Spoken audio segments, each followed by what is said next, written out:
Aurora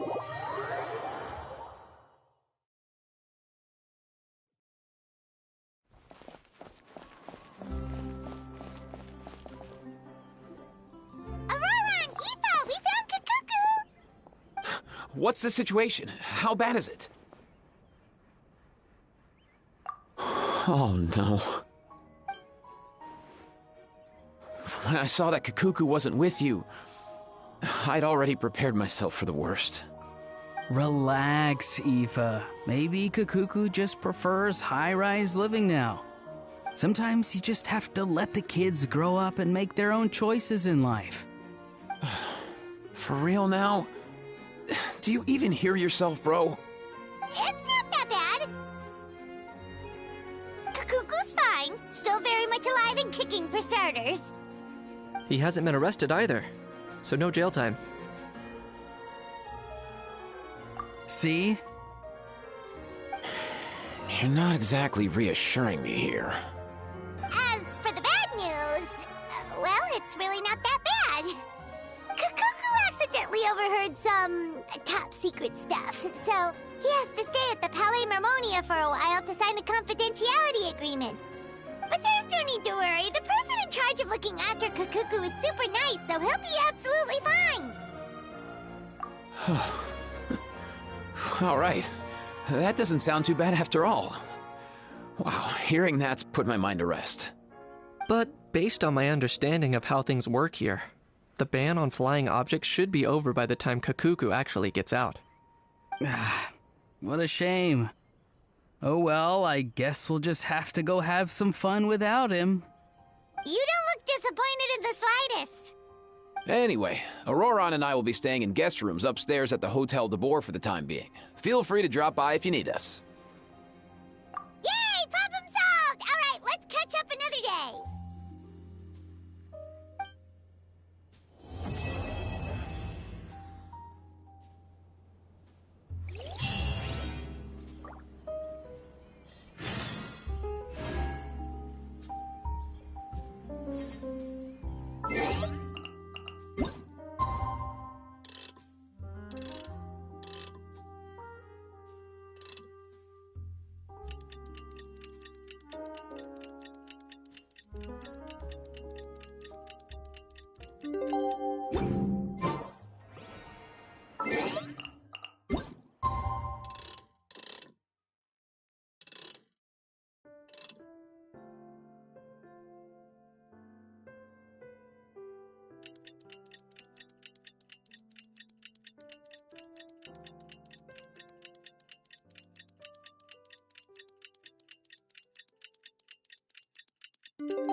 Is that Navia over there? Oh, it's been a while. Let's go say hi.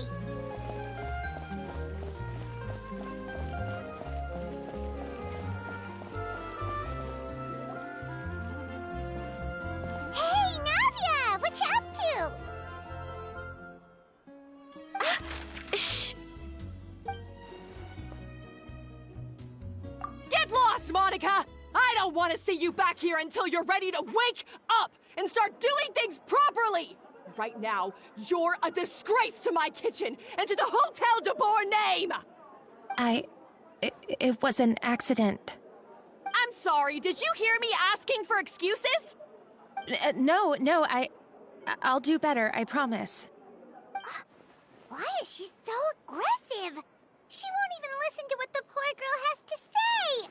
Oh, hey, cut her some slack. You gotta at least hear her out. Wait! Huh? Who do you think you are telling me? Wait a sec. Navia?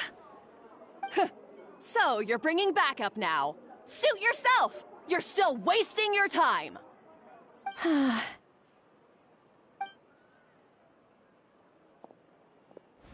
Savannah, is this how you always treat your staff? My staff is right. I'm the one in charge here now. And last time I checked, the Hotel de Boer doesn't take orders from the Spina di Rosula. Of course. How you run your kitchen is none of our business. But when a member of your staff is so overworked he becomes gravely ill, that most definitely is our business. We're going to stand up for him, whether you like it or not. Overworked? I've said it before, and I'll say it again. If Fermon can't handle the job, then tough luck. There are plenty of other capable people I can hire instead. But Philmont can do the job, he just... Monica, back inside, now! Huh? But you said I shouldn't come back until... Just do as you're told, and not another word out of you! Come on, we have work to do! Wow, what a horrible person! Sorry. Looks like I've dragged you into some drama again. Her name is Savannah. She's the new head chef at Hotel de Boer. Ever since she took the job, she's been enforcing a brutal work regime and putting a huge amount of pressure on her staff. One guy was so overworked, he collapsed from illness. He's been bedridden for days, and he can barely even talk properly. I'm sorry. I'm sorry. It's all my fault. I don't deserve to be a chef. At his family's request, the Spina di Rosula is trying to mediate on his behalf. We're not exactly making a ton of progress, as you saw. Savannah is adamant that Vermont's exhaustion and illness have nothing to do with her or how she's been running her kitchen. She's refusing to have any kind of meaningful dialogue with us. Our next thought was to talk to the other chefs at the restaurant and get a better idea of their working conditions. But with Savannah watching them like a hawk, no one has been willing to open up.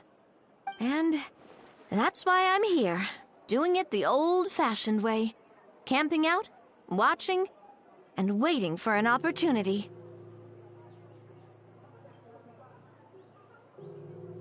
Oh, shoot! It all makes sense now. Sorry. Paimon should have thunk before she spoke. Did Paimon ruin everything? Oh, no, not at all, Paimon. Honestly, the way she was laying into Monica, someone had to step in. I'm sure I would have piped up if you hadn't. And besides, I don't really think I'm built for espionage. Yeah, meaning it's gonna be all the more difficult to get the inside scoop now. Oh, I might as well head back to the Fleuve Cendre then. We'll need to come up with a whole new game plan. Paimon will join you, 'cause this is kinda all Paimon's fault. Guys, it's fine. You don't need to worry about it. That said, if you were planning to visit the Fleuve Cendre anyway, let me take you out for a meal. I'll make sure it's a proper feast. A really famous chef just joined the Spina di Rosula's tavern. Her name is... Sorry to interrupt. I just wanted to apologize for the scene you witnessed just now. We shouldn't subject our customers to that. This is a small token from us. It's some candy from Monica. She asked me to make sure it was delivered into your hands. Monica's the one apologizing? Huh.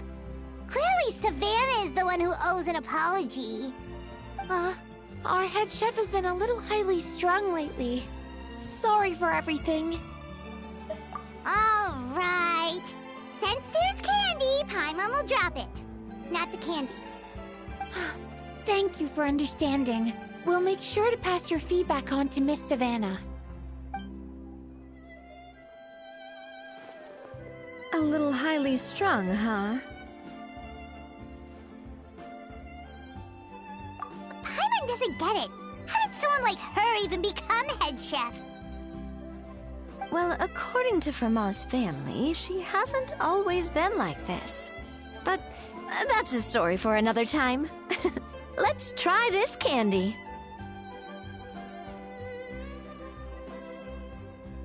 Oh, Paimon totally gets it. Come on, dig in! Huh? Hold on, there's something written on the wrapper. Find Escoffier?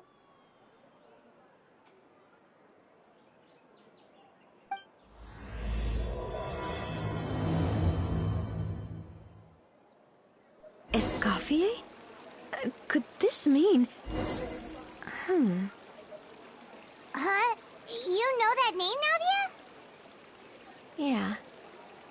Let's stick to the plan and go back to the Fleuve Cendre for now. That's where we'll find Escoffier anyway.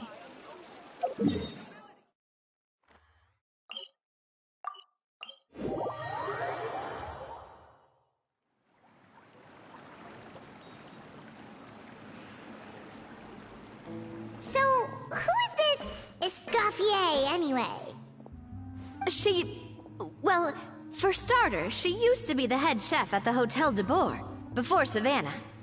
She recreated the legendary Gâteau de Boer and restored the restaurant back to its former glory. Safe to say, she's the most renowned head chef in the Hotel de Boer's history. After the culinary genius Modeste himself. Gâteau de Boer? That's the super exclusive cake that they only sell a few slices a day, right? Wow. Why the heck would she let Savannah take her place?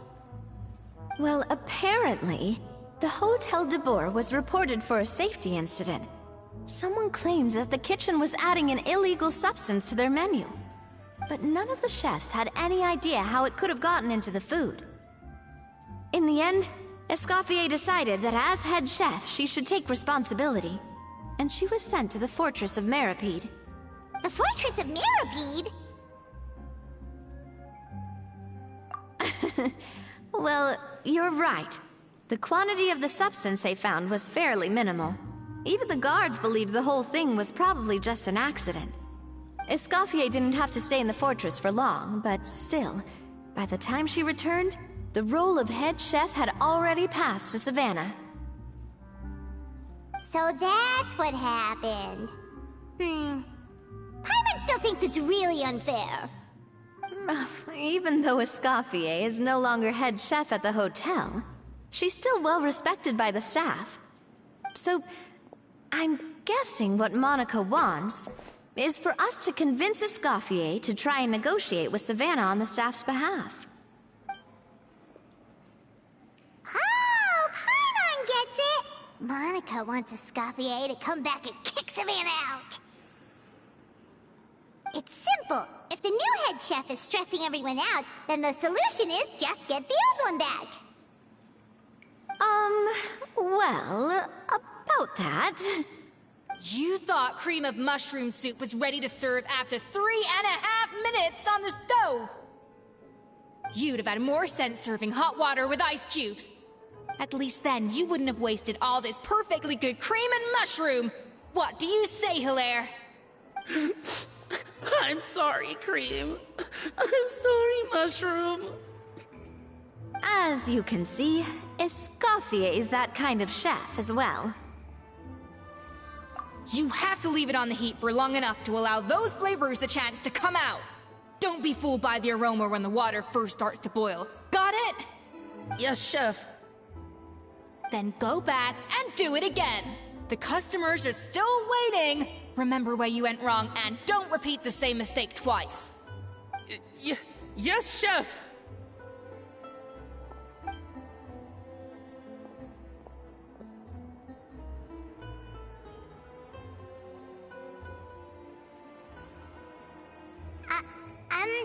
Excuse us, Waiting to be served? Sorry, we're pretty busy. I'm afraid you have to join the line. Oh, no, we're not here to eat. So you're not paying customers? Then I'm afraid the wait will be even longer. It's hard to talk to Escoffier when she's in the zone. Let's take a seat. We can catch up while we wait.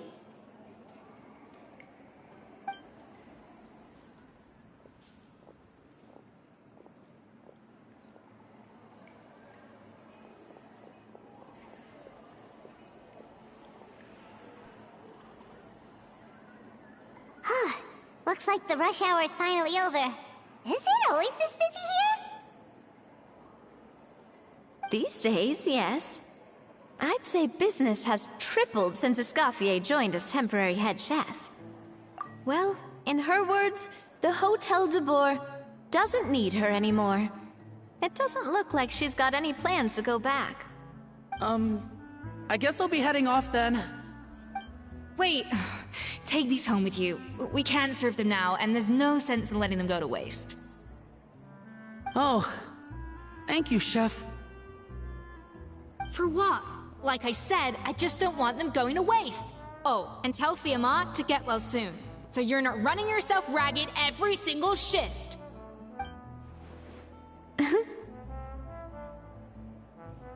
Fiamma. That's the second time we've heard that name. Who is that again? He's the chef that fell ill from stress. Hilaire is his son. And with Mom stuck at home taking care of Dad, he decided to pick up some work to help pay the bills. Escoffier knows their situation, so she's been making some extra food every day for him to take home. Hey, I heard that, Navia! I've told you before, no one's making extra food. Hilaire is making blunders in the kitchen, and I can't serve his failed dishes, so he might as well take them home. Yeah, failed dishes that just so happen to be nutritionally complete every single time. So, you two must be the world-famous traveler and her companion, Paimon, yes? Is there something I can help you with? Oh, so you know us already. We'll skip the introduction then. We're here to talk about Savannah. Oh, I certainly am. The Spinner's headquarters are right next to the tavern. And I've lost count of the number of times Navi has come to pester me about it. But I don't work for the Hotel de Boer anymore. And being ex-head chef doesn't give me the right to interfere with that business. Besides, I'm the one who persuaded Savannah to take the job in the first place. What? Well, she was a much gentler person back then. A little timid, even. She wasn't at all confident that she was the right fit for the role. That's hard to believe.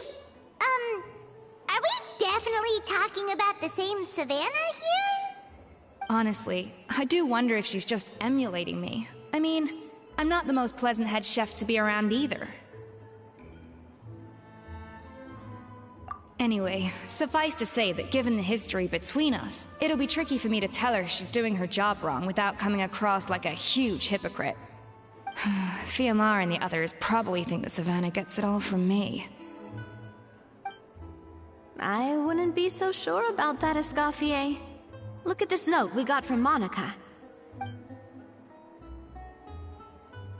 She mentioned me. Whatever shortcomings you feel you have, it looks like Monica still trusts you. As for the others, well, how can you know what they think unless you ask them? Monica. Plus, it's not like we're asking you to storm in there and raise hell. We're only in the initial phase of our investigation. All we're trying to do is get the other chefs to open up to us. Oh, Monica. Oh, Monica! Escoffier? I can't believe her! Powdered sugar is supposed to be applied sparingly. Look at all that on the wrapper. It's thicker than the sole of my shoe. Unbelievable! I won't stand for this. She has to learn. Come on, we're going. Wait, so now she's,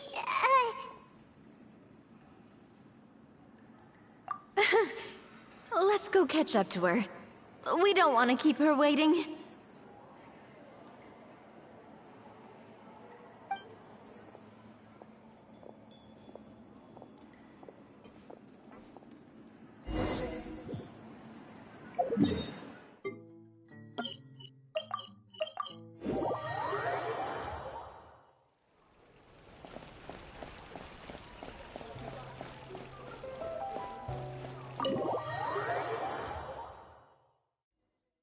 Wait, she looks like...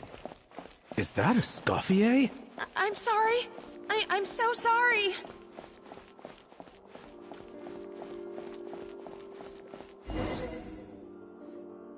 I'm sorry, I'm so sorry. I messed up your order. Oh, I wouldn't go that far. Maybe the taste is a little off, but if you hadn't brought it up, I don't think I would have noticed. But, please, you have to forgive me or Chef is gonna... Okay, I know. I'll kneel before you. What the heck? Get up, Monica! Can't you see that you're just making your customer feel more awkward? Escoffier? If you want forgiveness, then do what any self-respecting chef would do. Make the dish again. And this time, get it right. You cannot go begging your customers to feel sorry for you. Savannah said that I'm not allowed back in the kitchen until I've corrected my mistake.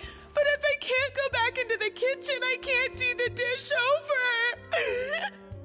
That's some backwards logic. How can you fix your mistake without being allowed to cook?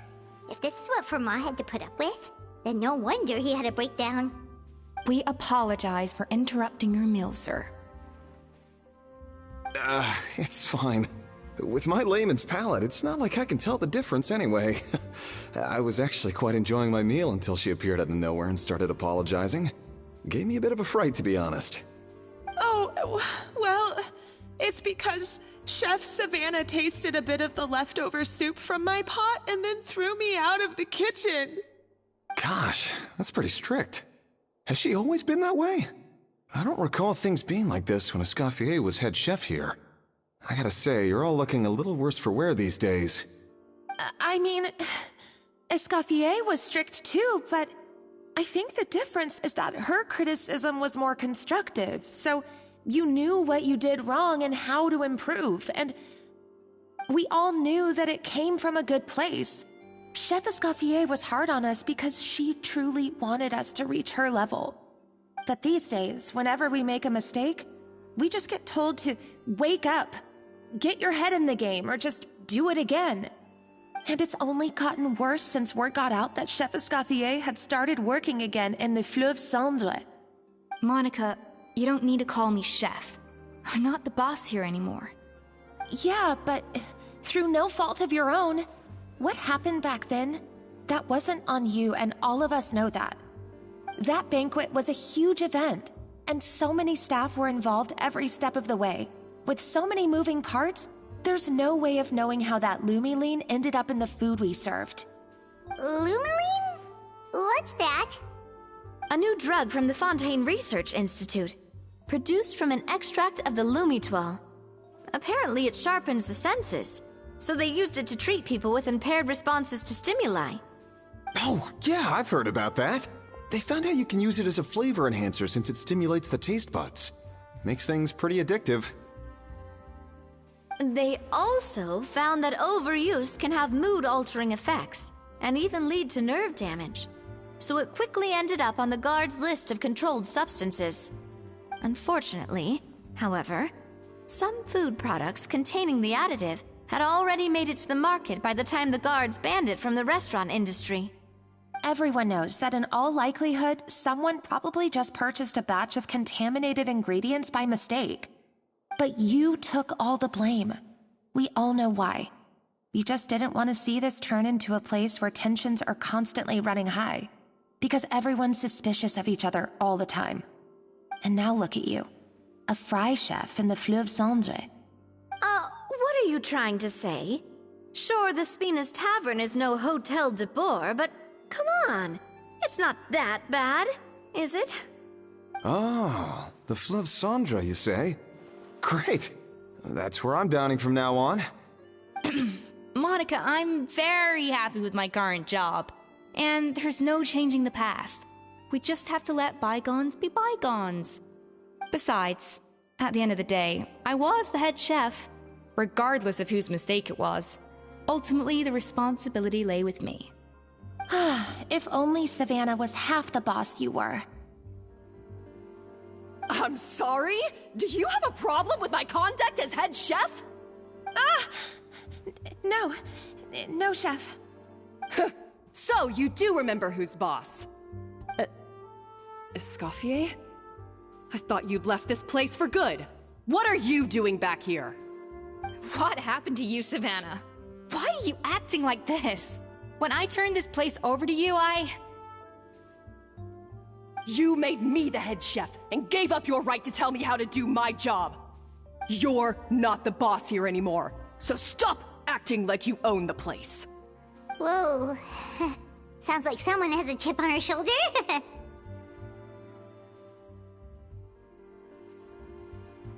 Oh, Savannah! My God, have you grown a temper since I last saw you?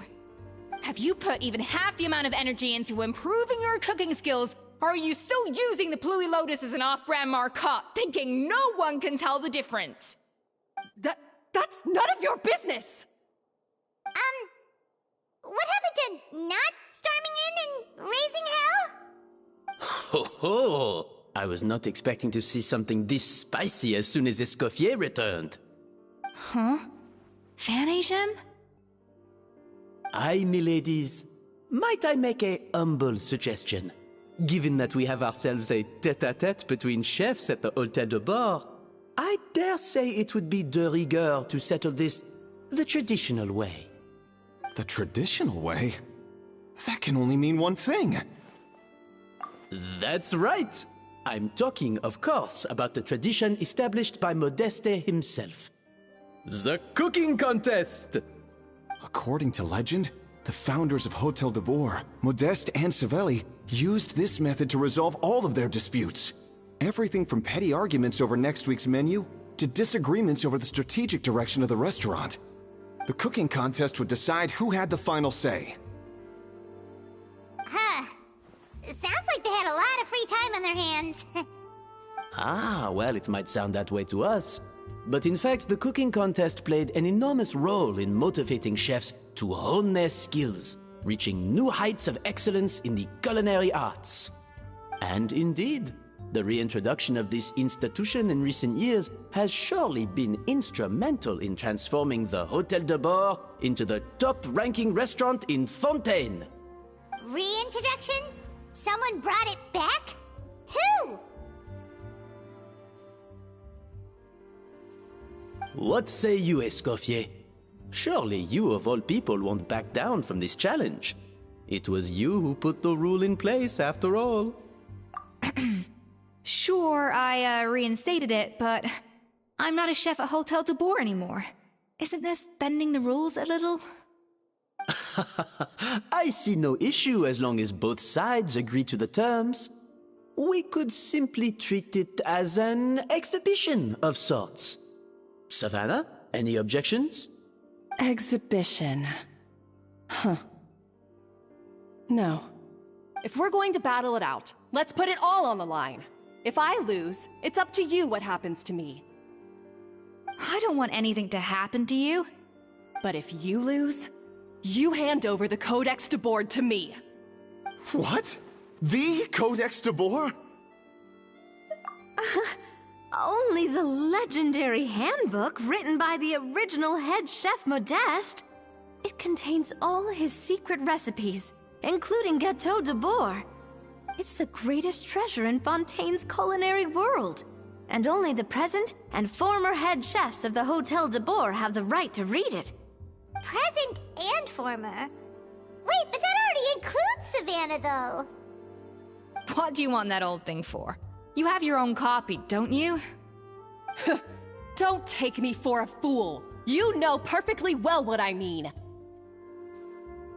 I want your copy, the original version, the one you took with you when you left us. I'm sorry, I must be missing something. You know, there's no difference between the original and the copy, right? They contain the exact same recipes.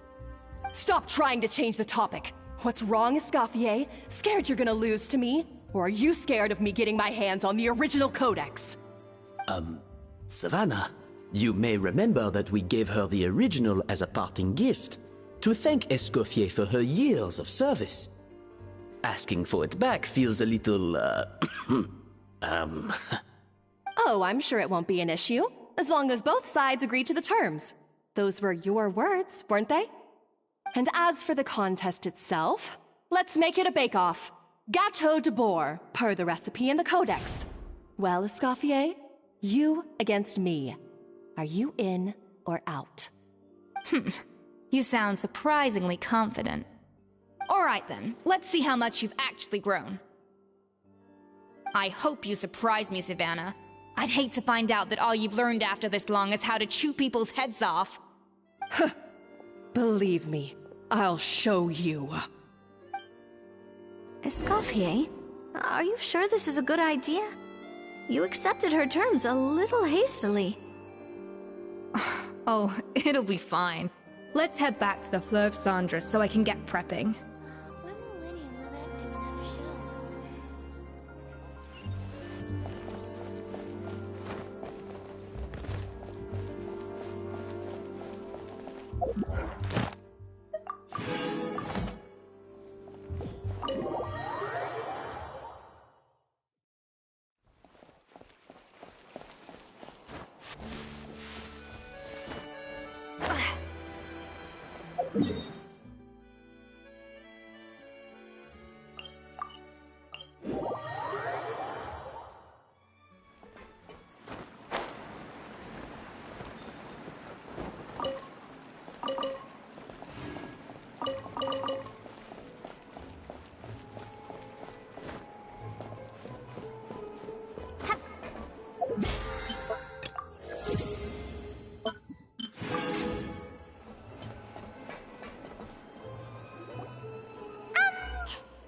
So, this whole bake-off thing kind of came out of nowhere.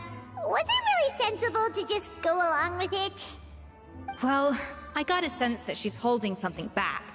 But we chefs always express ourselves in our cooking. So if she won't talk, this might be the best way to find out what's really going on with her. Huh? Holding back? Sure didn't sound that way to Paimon. Escoffier only picked up on it because she's the same way. Always closed off, never letting you know what she really thinks. That's patently false, at least where your macarons are concerned. I've been nothing but truthful with you about the disgraceful amount of sugar you use. Okay, that's one case where you can keep your thoughts to yourself. Oh, that? Well, it's not so much a recipe book as a diary of Modeste's adventures. Back in the day, he and his good friend Savelli explored far and wide, partly adventuring, partly looking for new ingredients and developing new recipes. Their creations had an enormous influence on the course of Fontaine cuisine, turning it into a much more vibrant and diverse scene. For instance, legend has it that the original Gâteau de Bourg was made using a special secret ingredient that Modeste discovered on one of his adventures. So rare was the ingredient that they could never make more than 16 slices of the cake per day. But everyone who tried it claimed that it was one of the most blissful and invigorating things they had ever tasted. Modeste and Savelli went on to found the original Hôtel de Bourg, which catapulted them to stardom in Fontaine's culinary world. Especially Modeste. He was hailed as a once-in-a-generation genius, and over time, the recipes from his adventure log became known as the Codex de Bourg. Ah, Paimon's heard this kind of story before. Armed with the Codex, the Hôtel de Bourg took its rightful place as the finest restaurant in the land, serving those recipes for centuries to come. Something like that? What? No, of course not. Cooking is a constantly evolving art form. How could any restaurant survive if they only served food that was popular last century? Anyway, never mind centuries. Savelli and Modeste parted ways not even 10 years after their rise to fame. Then, Modeste passed away while he was still in his prime. And that was it. The end of the Hôtel de Bourg's heyday. It fell into decline, and for most of its history, it was just a nondescript place with a couple of cheap tables. It's only in recent decades that it started recovering. Even then, it still took numerous relocations and changes of management before we finally ended up with Vanigem and the restaurant we have today. Oh! So the Codex really isn't all that, then. Paimon figured it was like one of those mystical books they have in Liyue's martial arts novels, where the main character learns all their secret powers from. Yes, well, that's fiction, and this is reality. You can't meet the tastes of modern diners by following some ancient recipes from a dusty old book. Case in point. Even the Gâteau de Bourg they sell now is actually Escoffier's reimagination. Wait, really? Why though? Didn't that recipe make it into the Codex? It did, but like I said, it's the dusty old book now, and the records aren't as legible as they once were. Not to mention that there's no way of finding the secret ingredient Modest wrote about. So, reimagination is right. I consulted some historical records and took what I could from the Codex. But ultimately, the Gâteau de Bourg of today is my own recipe. As for why we gave it the same name and kept the tradition of only selling 16 slices a day, well, you've got Venegem's business sense to thank for that. Oh. Huh. Well, that kind of takes all the mystique out of it. Hey now, it might not be the original Gâteau de Bourg, but it's still the most delicious cake in Fontaine today. And who knows, maybe Escoffier's version is more suited to your palate. Just think, if the original truly was the perfect cake you're imagining it to be, there's no way the recipe would have been lost to history, right? Not to mention that the Hôtel de Bourg never would have fallen into a slump. Anyway, before I left my role as head chef, I made a copy of all the recipes from the Codex, including my own improved versions, and turned them over to Savannah. So why is she so interested in the original copy? Could it be a symbolic thing? Like, whoever holds the original Codex de Bourg is the true head chef? Well, it was clearly precious enough to give to Escoffier as a parting gift. Meanwhile, Savannah only got a copy. Maybe from her point of view, it's like management doesn't truly see her as being worthy of the role. You think so? The only thing is, it was her suggestion to gift me the original in the first place. Well, a joint decision by her and Venegem. But still. What? Huh. Guess she's had a major change of heart since she became head chef. Yeesh. Who knows? We could speculate forever. Better to just let our Gâteau do the talking. It means besting her in this bake-off, and then getting her to explain herself, even if I have to beat it out of her with a spatula. However much she's changed since we worked together, I believe that she still has her chef's pride. And if she respects the art, she'll respect the outcome of our contest. Well, I'm confident that you and your spatula can get justice for Froment. All you need to do now is win the contest. But that should be a breeze for you. Let's not get too ahead of ourselves. Gâteau de Bourg is very complicated to make. Usually, it takes 3 chefs working in tandem to cover everything. Now, if I had to push it, I could probably do the work of 3 chefs myself. But I'd prefer to play it safe if I can find a couple of assistants in time. Well, that's easy. The 3 of us are veterans in the kitchen. You just need to pick 2 of us. Well, I have heard the Traveler is an accomplished cook, as well as a warrior. But be warned, I will hold you to exceptionally high standards. Think you're up to the task? Oh, count me in too. I've spent weeks perfecting my macarons after your scathing review. Even if it means competing against the Traveler, so be it. I'll show you what I'm made of. Confident. I like it. Alright, let's start with some elementary mise en place. Show me your knife skills.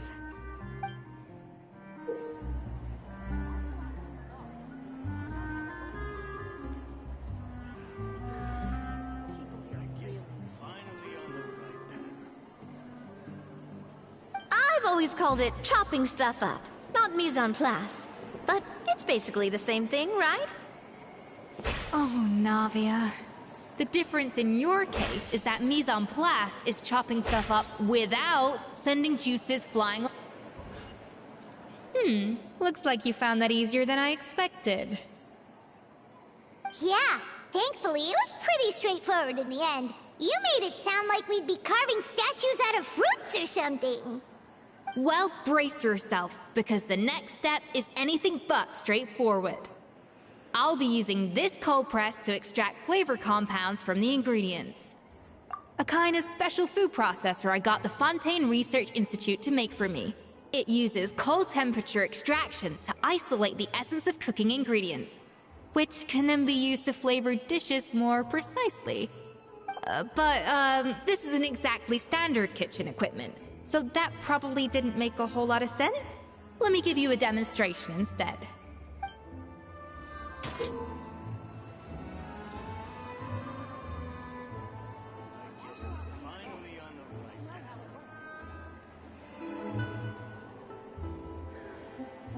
Custom-made equipment from the Fontaine Research Institute, huh? That's some pretty high-tech food prep. Paimon's never used anything this weird before. Cool! No, weird.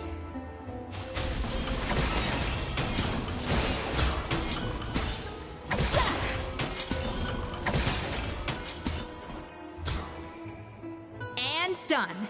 These are the flavor compounds extracted from our ingredients. I processed all the fruit you chopped up earlier. Wow! Even the smell is so much more concentrated. What next? Do we add all this stuff in? Absolutely not! Throwing everything in at once will ruin the balance of flavors. We have to go slowly and carefully to calibrate the exact flavor we want. I'll demonstrate again. Now, watch closely.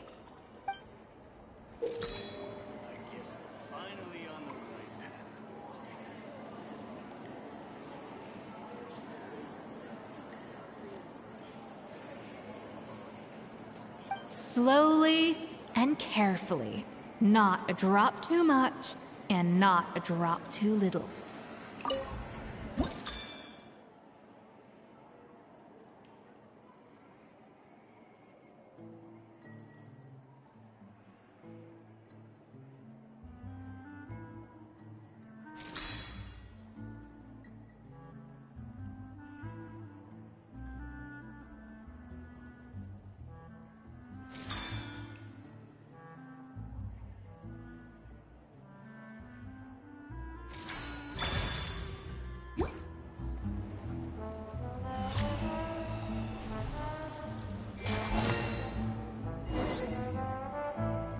And voila! Now it's your turn.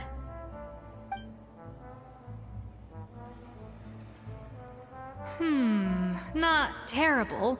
Considering this was everyone's first time blending flavor extracts, it could have been worse. But the Traveler's work was surprisingly good. Are you sure you've never done this before? You got almost perfect results on your first try. Oh, well, they do say adventurers are multi-talented folks. Now I've seen it firsthand. Alright, now for the part I've been looking forward to. I want each of you to cook something from the Hotel du Bois' current menu. I'll judge your submissions and give you a final score. That's right. The true test of your cooking skills is the finished product. It'll be good practice for the contest itself. Now get to it. Chop chop!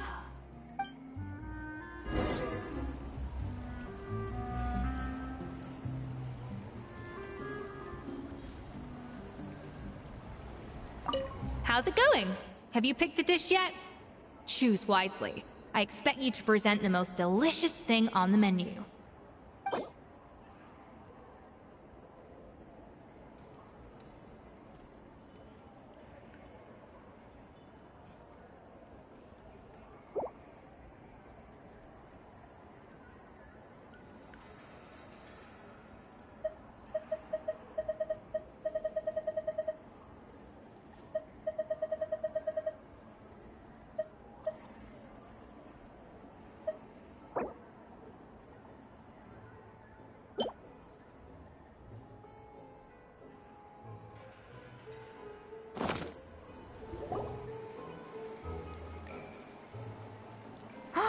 Look at that! With the grace of a snow-winged goose, as I like to say.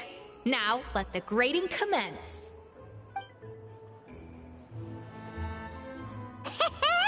Pretty good, right? Not to brag or anything, but Paimon's a bit of a connoisseur when it comes to la food. 6 points. What? Oh, well, fair enough. Paimon doesn't cook all that often, so as long as it's a pass. That's 6 out of 100. What?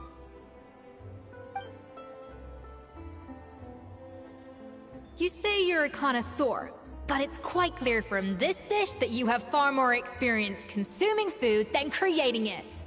By that logic, I suppose you think listening to Lady Farina on repeat every day would make you an opera singer. Aww. Me next! I'll have you know that this batch of macarons has 2 whole tablespoons less sugar than my previous ones.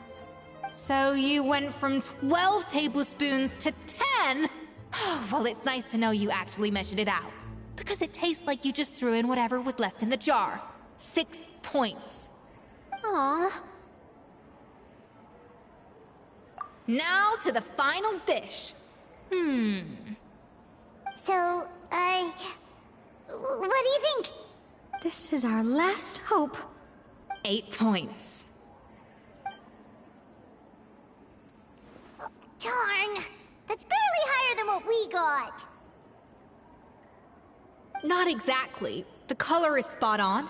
Beautiful aroma. Excellent presentation. I have to give this one 8 points out of 10. Maybe even 9 points. Huh?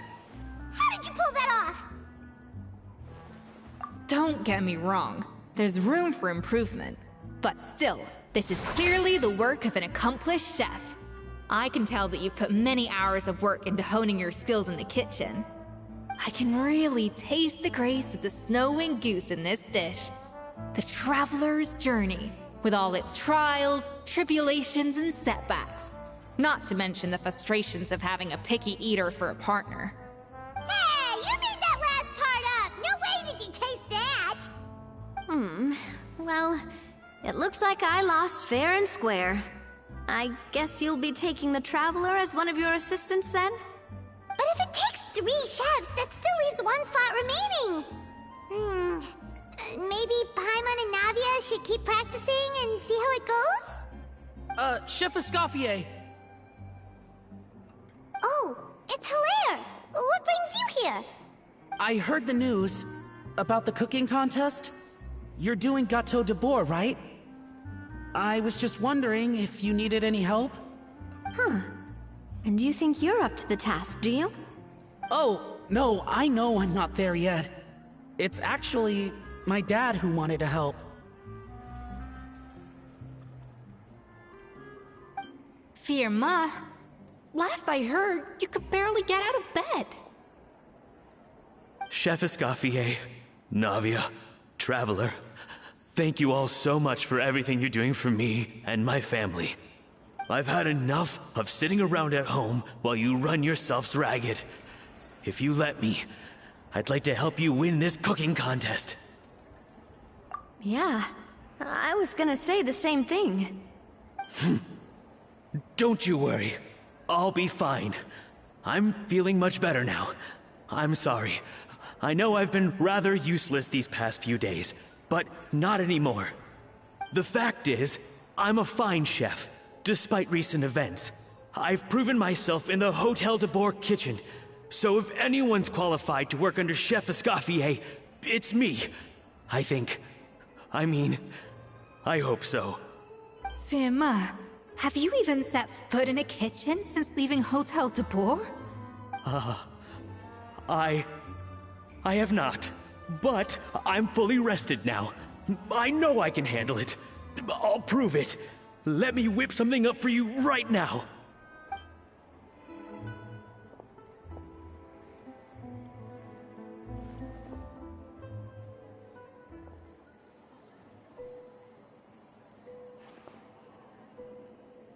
Huh? That's strange. Why are my hands shaking? What do you call this, Firma? I can't seem to grip my knife. Do it again! Again! Again! I... Hopeless. Get out of my kitchen yesterday.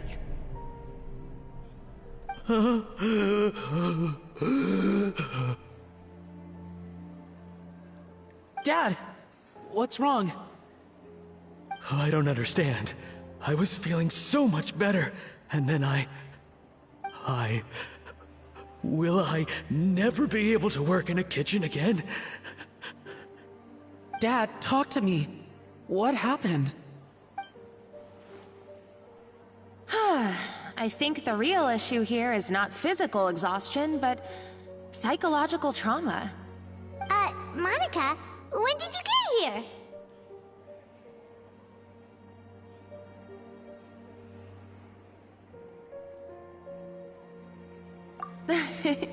Probably because you were all concentrating so hard on your cooking. I didn't want to interrupt your flow. But anyway, Firmin, I'm so sorry. If only I'd known how serious your situation was, I would have stood up for you sooner. You have nothing to apologize for, Monica. During those long nights of redoing every order, you were the only person who looked out for me. Oh, come on. All I did was make you some tea. I doubt it was much help. Savannah was so ruthless toward you. I probably should have brought you something stronger. She sounds like the worst. All right, another Savannah horror story. Let's hear it. She's been getting harsher and harsher on us ever since she heard about Escaffier's new role in the Fleuve Cendre. Seems like no matter what we make, she'll find something wrong with it. What is this? It looks like a dog's been at it. In the trash now! Then she orders us to redo the dish again and again, but we never know what's going to make her happy. Do it again, do it again, do it again! Every time you remake it, you just get another earful from her. Either straighten yourself out, or get out of my kitchen! So now, it seems like just picking up a kitchen utensil gives me flashbacks of her yelling at me. Oh man, that must be awful. The more I want to get it perfect, the more my hands shake, and the more scared I am of making another mistake. How can you give up so easily, Firmin? You weren't a quitter when you were working for me. And even under Savannah, you talk about working late into the night trying to perfect your dishes. That says to me that you still hadn't lost that determination to prove yourself. What changed? I don't know what's come over me. When I think back, I just remember feeling like my heart and my hands were growing heavier and heavier as the shift went on. Each time I had to redo a dish, my heart sank a little further. Maybe Savannah was right. Maybe I am just hopeless at this. Dad. I see. Well, it sounds like there are some deep issues at work here. Ones that won't be resolved by merely seeking compensation. I will win this contest, and after that, I encourage you to approach Savannah and talk this out. But what if you can't find another assistant in time? Clearly, I'm in no state to help out. You think being one person short will ruin my chances? Let's not forget, I taught you and her everything you know. Even if I had to go it alone, I would present the perfect gâteau. Oh, well, Paimon and Nadia will still keep practicing, just in case. And so will I. Yeah! And if worse comes to worse, we can always get the Spina di Rosula to put out an emergency call for chefs. There's gotta be someone out there, right? Actually, I thought maybe I could help. That's sort of why I'm here. What? Why didn't you say so? I was going to, but then... well, this is the first chance I got. You do this for us? Thank you so much, Monica. Alright, fine by me. But aren't you still working for Savannah? Joining the other side seems like a guaranteed way to put your future employment in jeopardy. I know, but it's all right. I've made up my mind. With the way things are, I can't keep working for Savannah much longer anyway. Unless I want to become the next Fermat. I'm done with sucking it up. It's time to try and turn things around. If this cooking contest can get Savannah to see the error of her ways, then I'm sure she'll forgive me for this.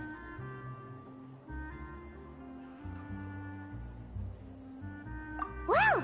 Hyman didn't think we'd be poaching from Savannah's staff to get our third person, but there you go! Anyway, Monica's a professional chef, so nothing could possibly go wrong now! Great! Then it's settled. And to congratulate you all on making the team, I propose a Spina-sponsored meal to celebrate. Spina-sponsored? Wait, you mean I'm cooking? Well, I promised the Traveler a feast in the Fleuve Cendre. And I know how much you've been looking forward to it. Yeah! Feast, feast, feast! All right, if you insist, then prepare for some of the finest food of your lives.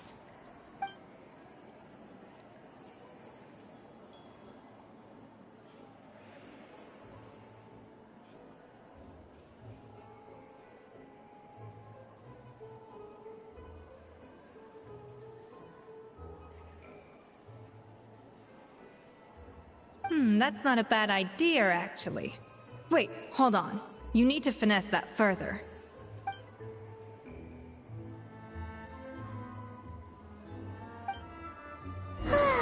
That was a dream come true! Hyman never knew Fontanian cuisine could be this good.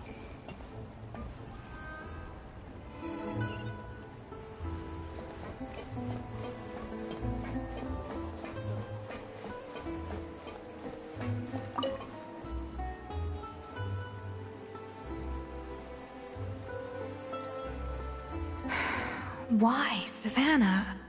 Why? Oh, nothing. I was just flicking through the original Codex de Boer. I wanted to see if there was anything I'm missing. Something I hadn't noticed before. That might explain why Savannah's so desperate to get her hands on it. But I can't find anything. It's just some hastily scribbled recipes in between diary entries from Modest's adventuring phase. And most of it's not even legible anymore. The copy I gave her not only has all the recipes in full, but even includes my own private tips and notes from years of experience. Surely that's infinitely more useful than this old thing. Yeah, maybe. Still, it's just hard for me to imagine that the Savannah I knew would go to all this effort just to make a point. We were. At least I always thought we were. She was a little shy, but meticulous with everything and everyone she dealt with. She made a few mistakes here and there, but she was quick to correct them whenever they were pointed out. And she was always striving to improve as a chef. Those qualities are why I recommended her to replace me as head chef. I never imagined for 1 second that she'd cause Fermat and the other staff so much grief. Well, I mean to an extent, of course. I pushed hard for her to get the role. And the idea that she turned out like this because of me is difficult to come to terms with. I wonder if this is how Modeste felt back when he was writing the Codex. Yes, with his good friend and co-founder of the Hotel de Boer, Savelli.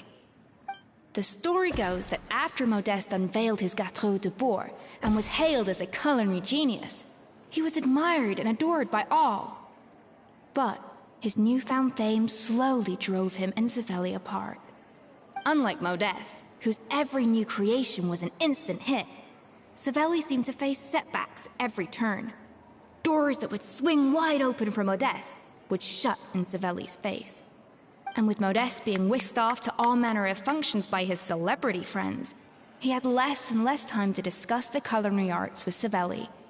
People started gossiping about Savelli, and their relationship between the two gradually soured.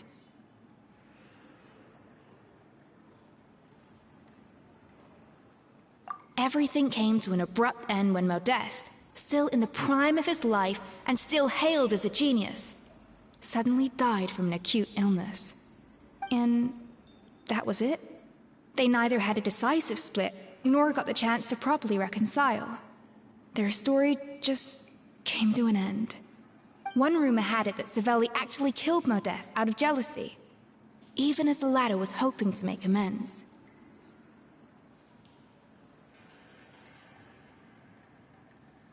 Unlikely. It's a popular theory, but there's no real basis for it. At least there are no records of Savelli ever being convicted of a crime. Still, beyond a point, there's no way of knowing what truly happened in the past. All we can do is try to make sure the present doesn't quite go as badly.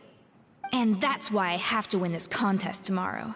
Then get the truth about everything that's been going on, even if it means cracking her open like a nut.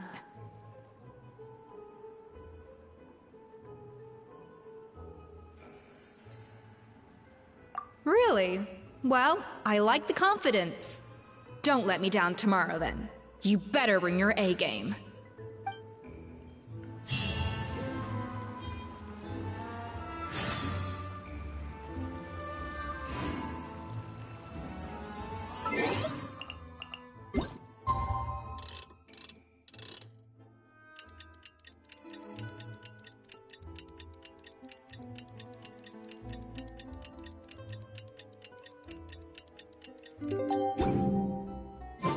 It's Cooking Contest Day! To the Hotel d'Amour! Toot sweet! Research had so much potential.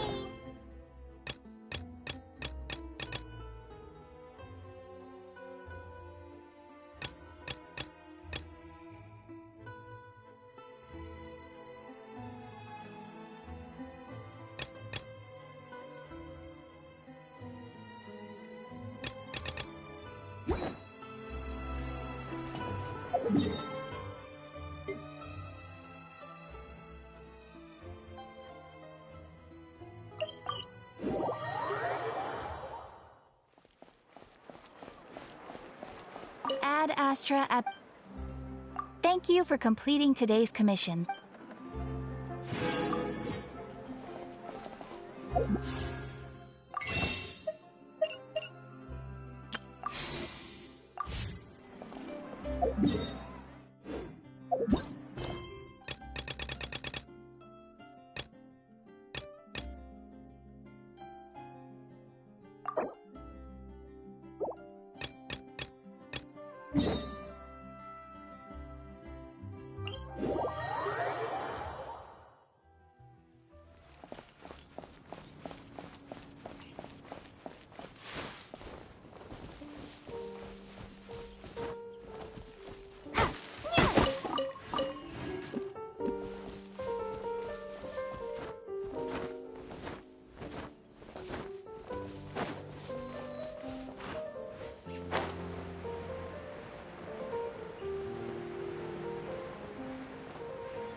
Traveler, it's you! Ready to join the Cheval Moran Film Fantasyland crew? It's time, dear partner and Paimon, for us to turn our attention to the Cheval Moran Film Fantasyland. As I mentioned, the park was started up by enthusiasts who brought in the Spina di Rosula to handle the planning, construction, and operations. Of course, enthusiasts aren't typically all-around experts. They usually stick to designing the event booths. We, for our part, handle long-term operations and develop standardized strategy guides for the different activities. Long-term operations? Strategy? It all sounds so complicated. We spend most of our time adventuring, and we barely have any experience running a stall. Do you think we can handle this? That's more like it. You've seen it all before, haven't you, partner? I'd even go as far as to say you've shaped some of Teyvat's biggest business ventures. Anyway, first things first. Let's get an overview of how the whole festival's gonna be run.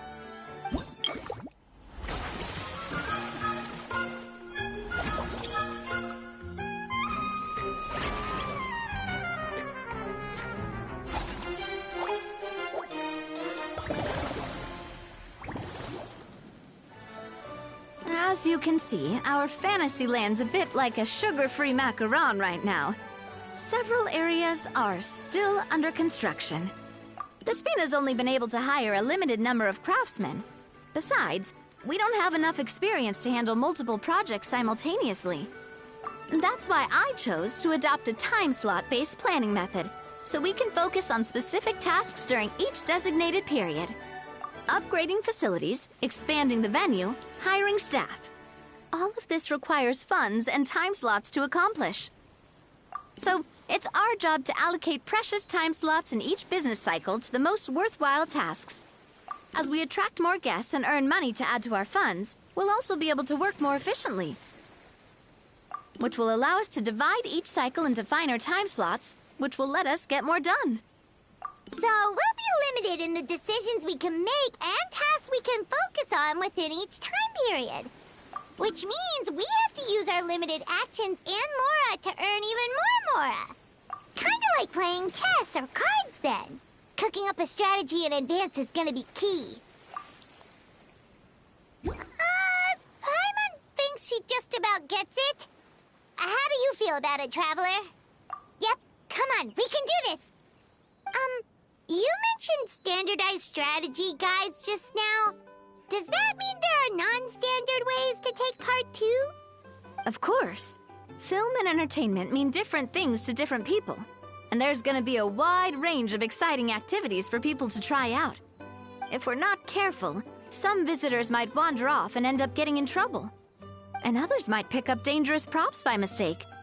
To avoid confusion, we need to create a standardized strategy guide for each activity. Just think of it like a walkthrough. Wow, if we're the first ones to test out the activities, who knows what surprises there could be waiting for us. But if we hit a tough spot, we'll just have to rely on our skills to carry us through. Hopefully it goes without saying that I'd never put you in danger, partner. I carefully checked all the existing activities before you arrived, and I can assure you that they're all perfectly safe. I also wanted you to experience the activities before anyone else gets to. It'll be fun. Plus, we'd like to hear your thoughts and suggestions. Oh, those are two things Navia is best at. Making people feel safe and having fun. Great! Well, I can't wait to hear what you think. Your input is super important to us. All right then, let's start with Eclectic Escapades and put our first guide together.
of you seem even more excited than before.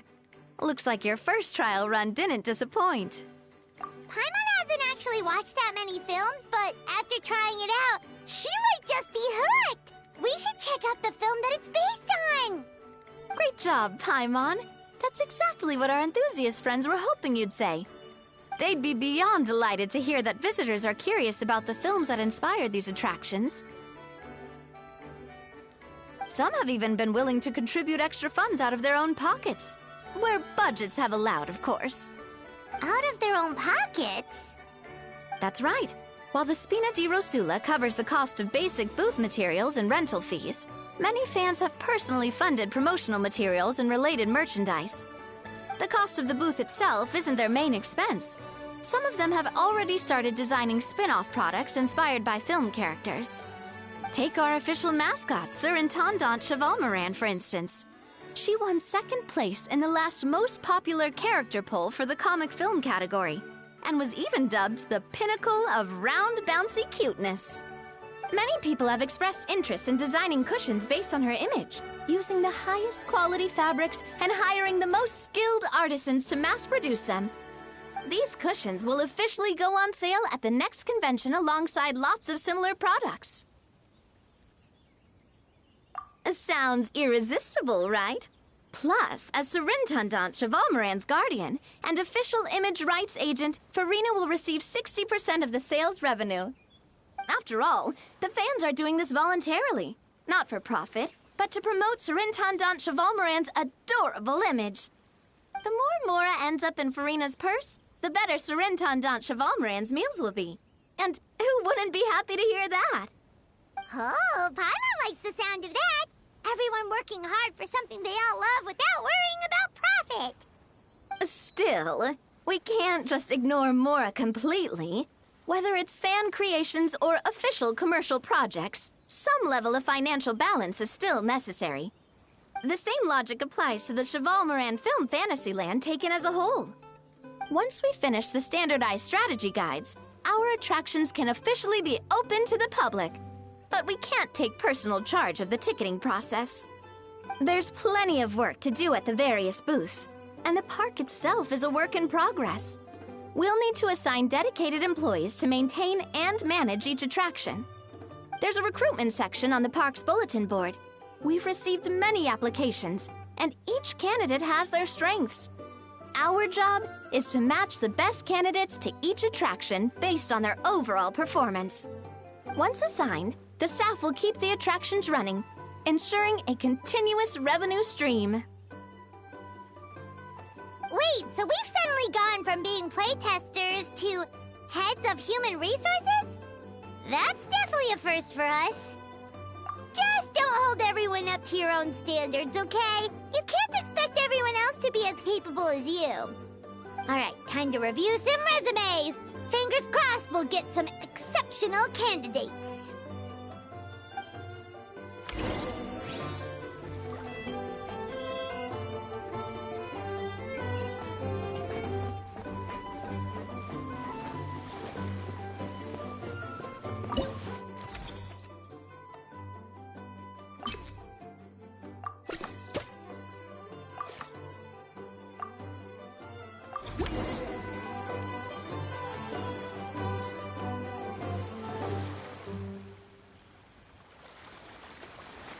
Looks like this particular employee is really getting into their role.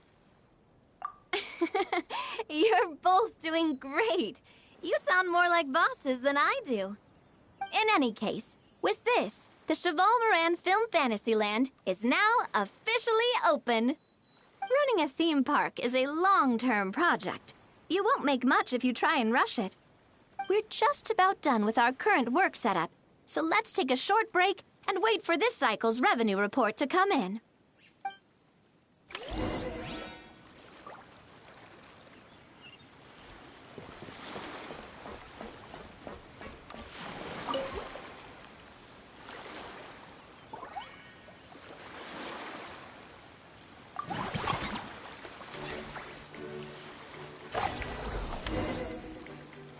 Well, the numbers might not look that impressive, but given that we're just getting the ball rolling, I'd say that wasn't a bad start.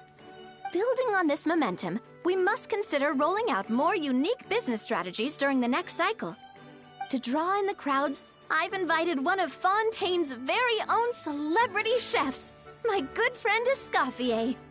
She'll be performing right here in the amusement park's restaurant. On that note, let's go catch up with her. So, is the restaurant part of our business strategy too? There are so many layers to this operation.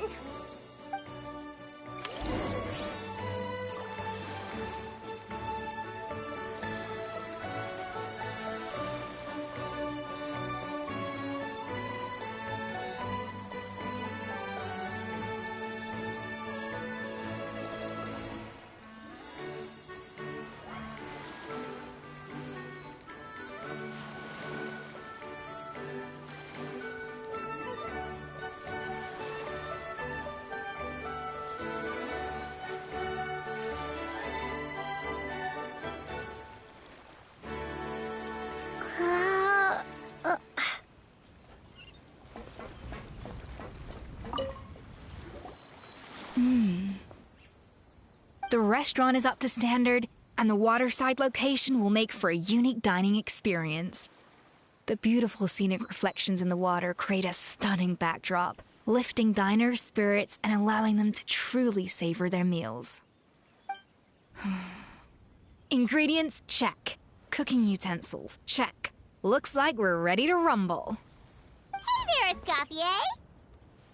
Oh, my employers are here.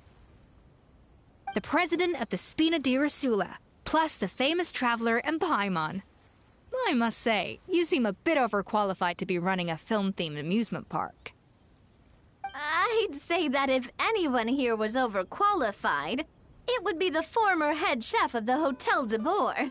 Wherever you walk, the aroma of fine cuisine follows in your wake. Let's get back to business.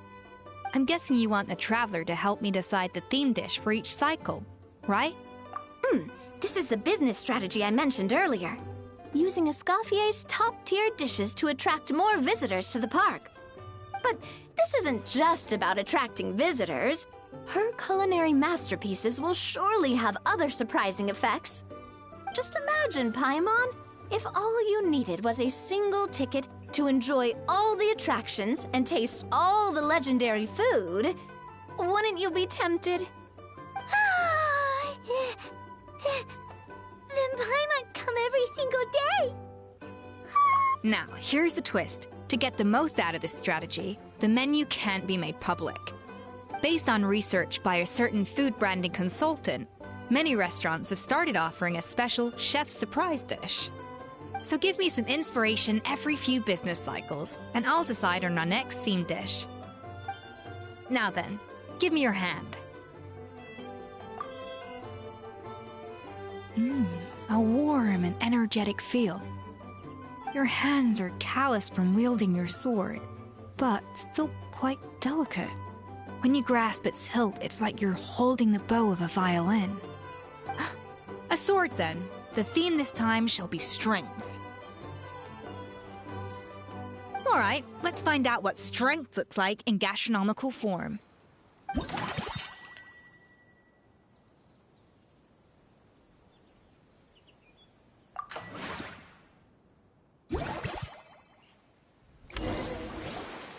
I've refined the sauce for these barbecue ribs. It's a richer flavor than the classic version, but not at all greasy. The mint extract in the seasoning leaves a refreshing aftertaste, perfect for indulging yourself after a fun-filled day. But if you ask me, I'd say the artisans need these more than the guests. The artisans? As I'm sure you've noticed, this park isn't quite finished. A serving of these barbecue ribs should help the artisans replenish their strength much more quickly. As their bosses, you have an obligation to provide meals for them. So why not invite them to dine here? Who knows? The morale boost might even improve their productivity. Oh, if I recall correctly, you once served up some special fish and chips for the porters over at the Fleuve Centre. For several days after, the workers were all incredibly efficient. They'd finish 8 hours of work in just 5. And then, because they clocked out early, they come back completely refreshed the next day. Then there's no time to lose. Go invite the artisans over while these ribs are still hot. I'll prepare some side dishes and desserts too. That's a great idea! You really live up to your reputation, Escoffier. Looks like these themed dishes are gonna make a huge difference after all. We'll have to make sure we check in with you regularly. The artisans are pumped and ready to roll thanks to that themed dish. And perfect timing, too. Let's take this chance to take the facilities of our eclectic escapades to the next level.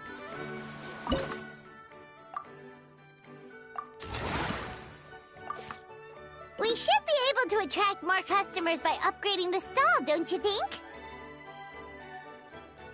That's right. Based on my business experience with the Spina di Rosula, I've quantified the service value to help you intuitively understand how satisfied customers are with each stall. An attraction will reach its ideal revenue only when its service value meets customer expectations. As we improve and expand our facilities, expectations will also increase accordingly. When that happens, we can deploy more capable employees or invest funds in training to enhance our employees' skills.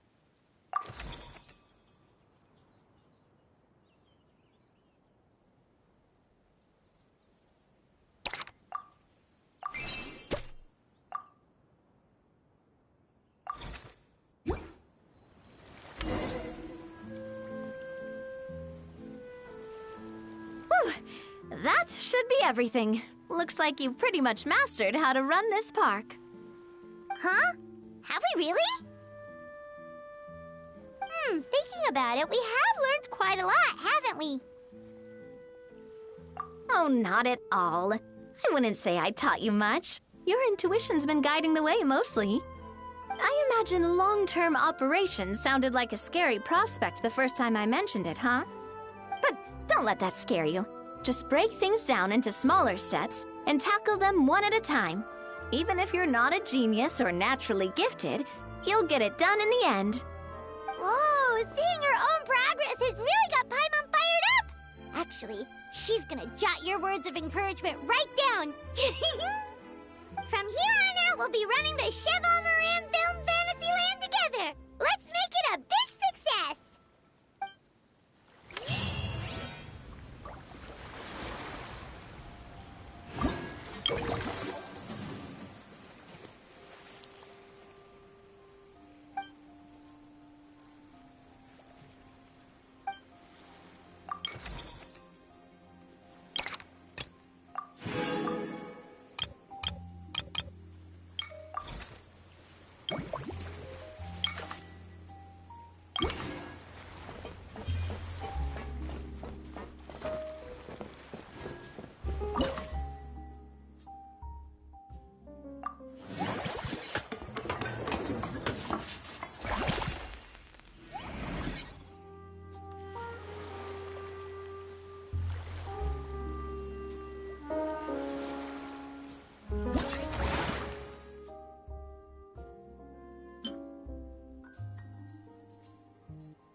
That unique aroma.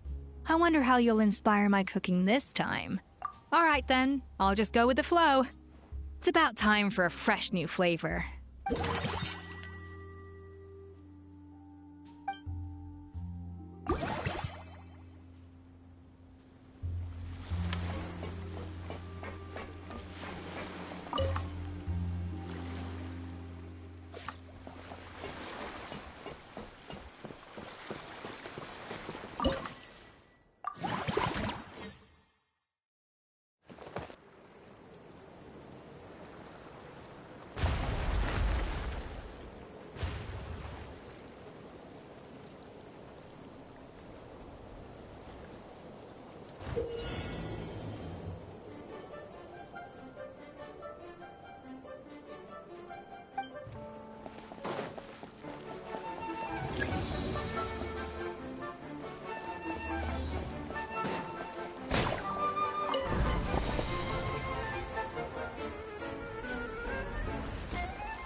it good news or bad news, though? Sorry, I did everything within my power. But so far, I've only managed to teach him how to say good morning. Wait, so that's all you've been up to this whole time? Get out of here!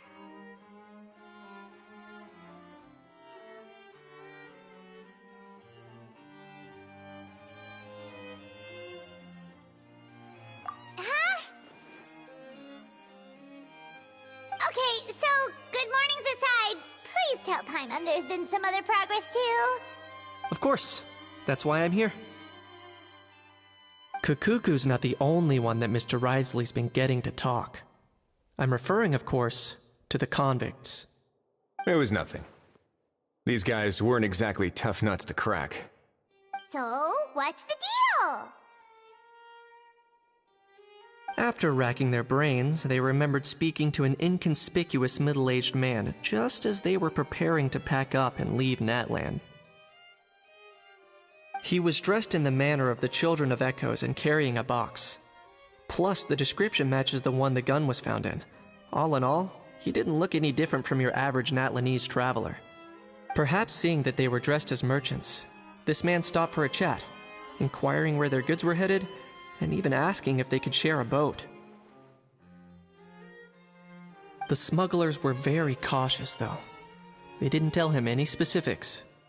But all this happened before I crossed paths with them. I happened to notice them as they were preparing to set sail.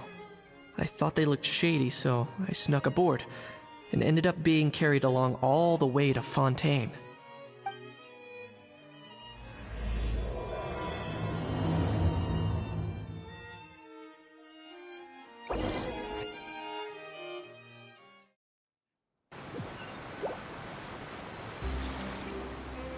Boss, do we know if those Fontainians will even like this stuff? What if we can't shift it? And that's why we call you a rookie. It's all supply and demand, kid. Supply and demand. Natlan's foreign trade is just starting to lift off. There'll be a market for it, you'll see.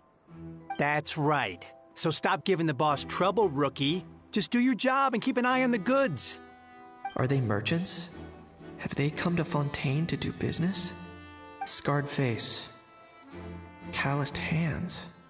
On closer inspection, the fabric looks worn at the knees and elbows, and his fingernails are dirty. Not exactly your typical merchant. Could he have previously been a warrior? Or even an adventurer? Something feels off. I'd better sneak up and get a closer look.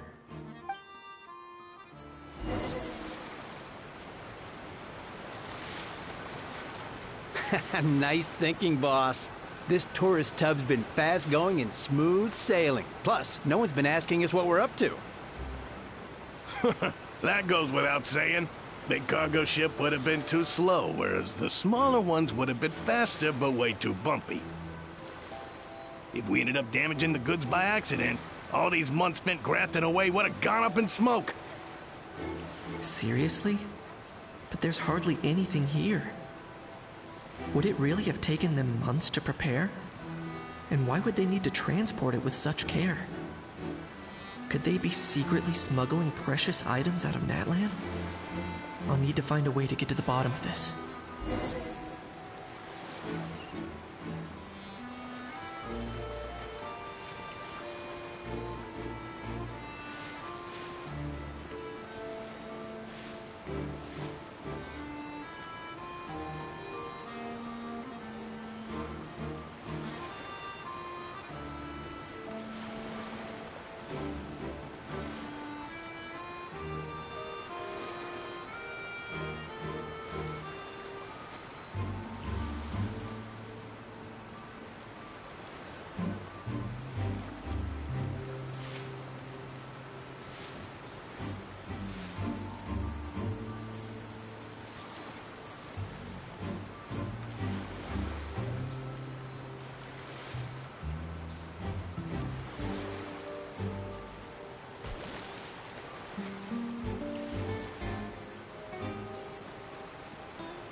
Let's go hear what these criminals have to say for themselves. Sure enough, there are relics inside the box. It's illegal to smuggle such items. Hey, why the long face? You're abroad on business, and you get to do some sightseeing while you're at it. Sounds like a pretty sweet deal to me. You better cheer up if you know what's good for you. I guess you're right. I was just worried I might have messed up with the packing, or that something's gonna go wrong along the way. Oh, pull yourself together. Tons of foreign tourists come traveling to Fontaine. I bet their luggage is full of all kinds of weird stuff. If someone insists on checking it all, just show them the purchase order we had drawn up. Those Fontainians can't get enough of their legalese, so I've heard. They can look all they want. Aha. So their aim is to smuggle in contraband after all. Looks like I've gathered enough intel about the smugglers and their contraband. Time to inform port security.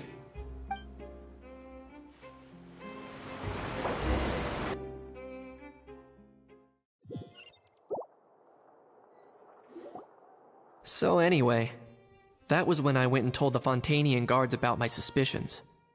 After an investigation and a chase, they finally apprehended them and sent them on their way. Well, guess they're headed exactly where they should be. Thanks. Based on your recollections just now... I was completely focused on those smugglers at the time, so I wasn't really paying attention to other passers-by.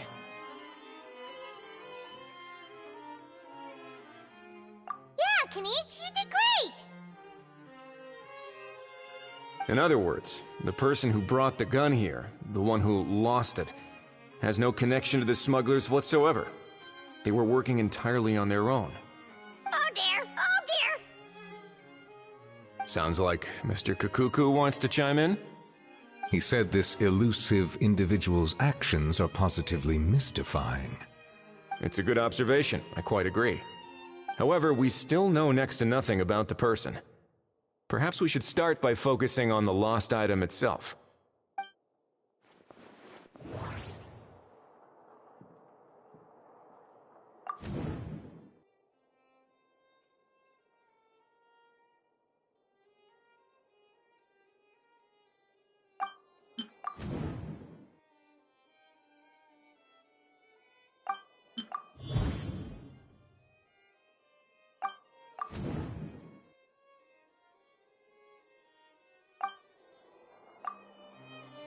It certainly seems like it was the bait in some kind of trap. The only question is, why wasn't the bait made more conspicuous? Has something sprung to mind? I just remembered a film I watched this one time. Huh? Oh, wow! No way, bro! Hold on, let me explain. Just now, the traveler speculated that this box might have been placed there on purpose, as if the intention was for someone to come pick it up. That got me thinking about those films about kidnapping cases. When they demand their ransom, the kidnappers tell the victim's family to leave money or valuables at a designated spot for someone to come pick up. That doesn't merely happen in films. There have been similar cases in real life. In fact, if anything, it's probably the real-life events that inspired the films. Sounds plausible. Ooh. Wait! This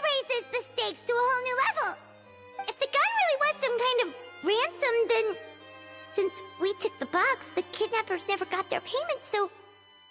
does that mean they executed the hostage?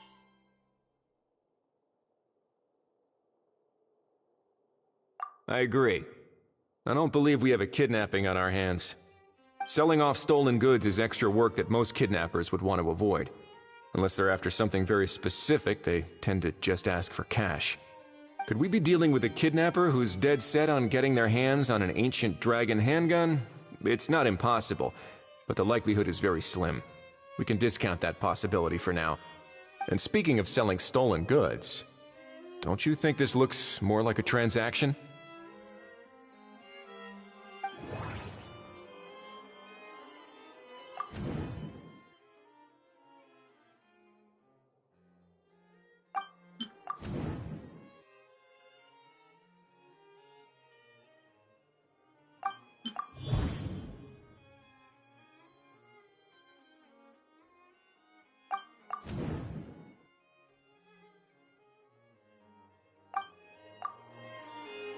So, bottom line, this was an individual smuggler at work. Exactly. And it was the location itself that caused the deal to fall through. The last thing they would have expected was for a quiet beach to turn into a bustling film convention overnight. Not only is the area now packed with tourists, but the Spina di Rosula have a presence there.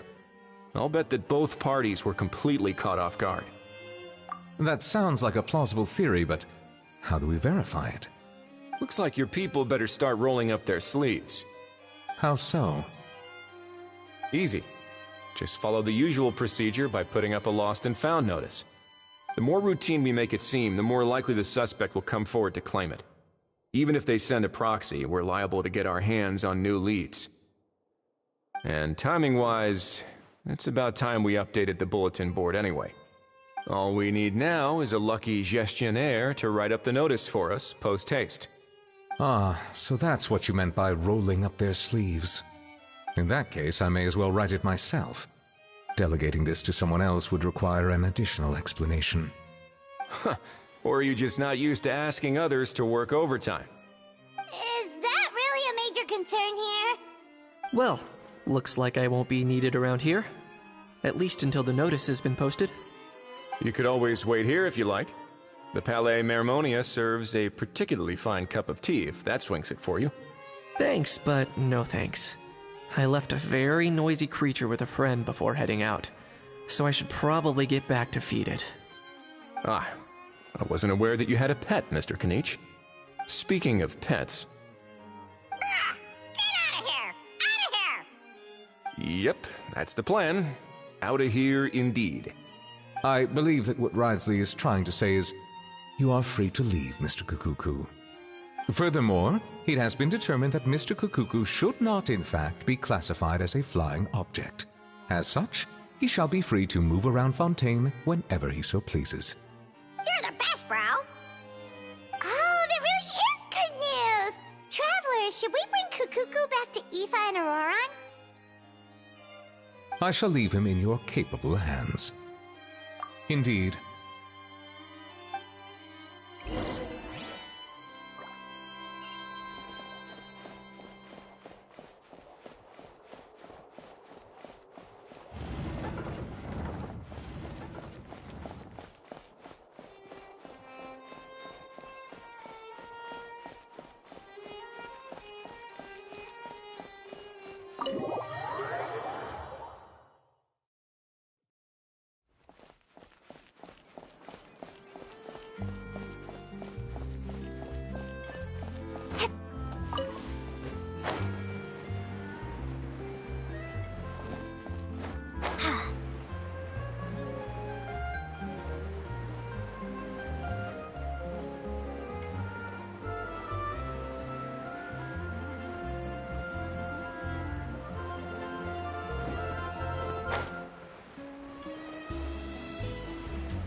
How? What? What now? Let's shake hands. Fine by me. Get ready for a knuckle sandwich! Ugh.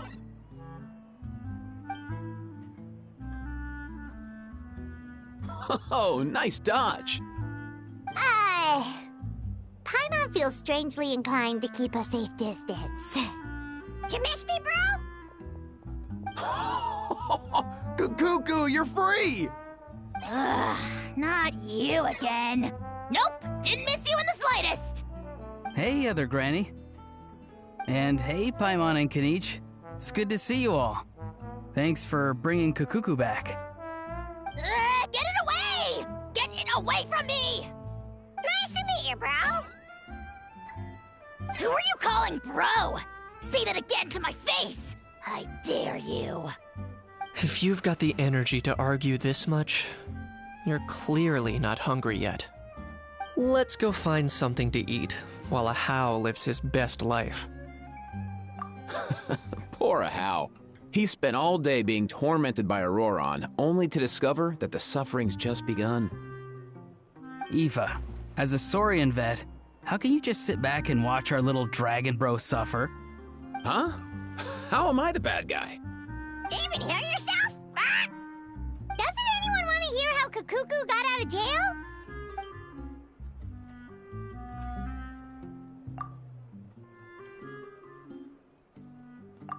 Don't lose hope, Ahau. By the same standard, you have freedom of movement now, too. You're still in the game? Same standard? I will not be held to the same standard as that thing! That's right. You won't. As far as I understand, the Palais Mermonia will want to assess your case on its own merits before they grant you freedom of movement.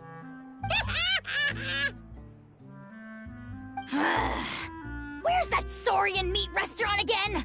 I'm gonna march that little pink balloon right into the kitchen! Yeah, good luck with that, bro. You'll be putting your own neck on the line, too. Also, there's no such restaurant. Anyway, thanks for looking after Ahau, guys. I'll take over from here. Why, you? Between the two, Kukuku wins the cuteness competition hands down. Ah, really? Thanks! Wait, who are the other contestants, though? Did you hear the news? Escoffier's coming back for a cooking contest. Wait, seriously? Escoffier in a cooking contest? Now that I've got to see. I don't get it. Why would anyone in their right mind challenge her to a cooking contest?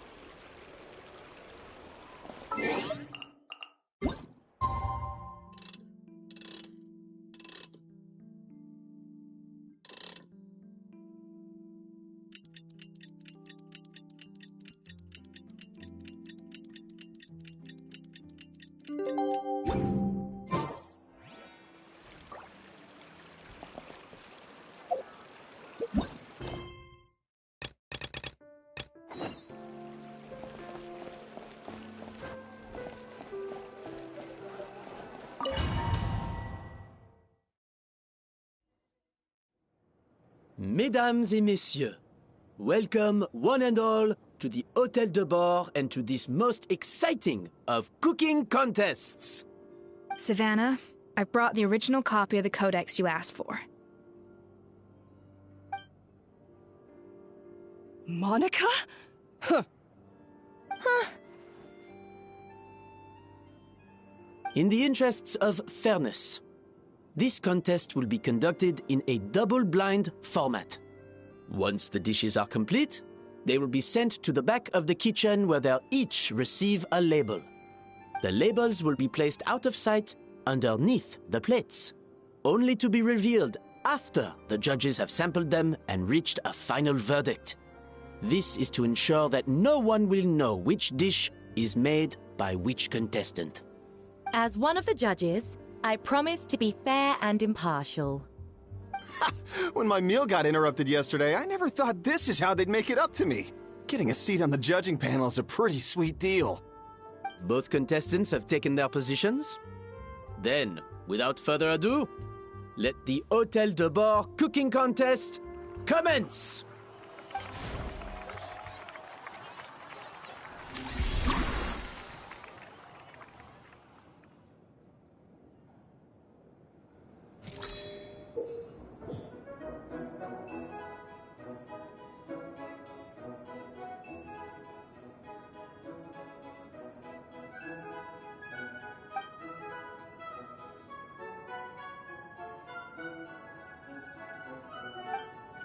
Monica, Traveler, it's go time. Let's do this. Even the best chef in the world can't flavor their food without prepping the flavoring, right? Alphonse, Gaspar, get to work! Do not disappoint me. Looks like our two head chefs are raring to go. Like an oven on full blast, this competition is quickly heating up.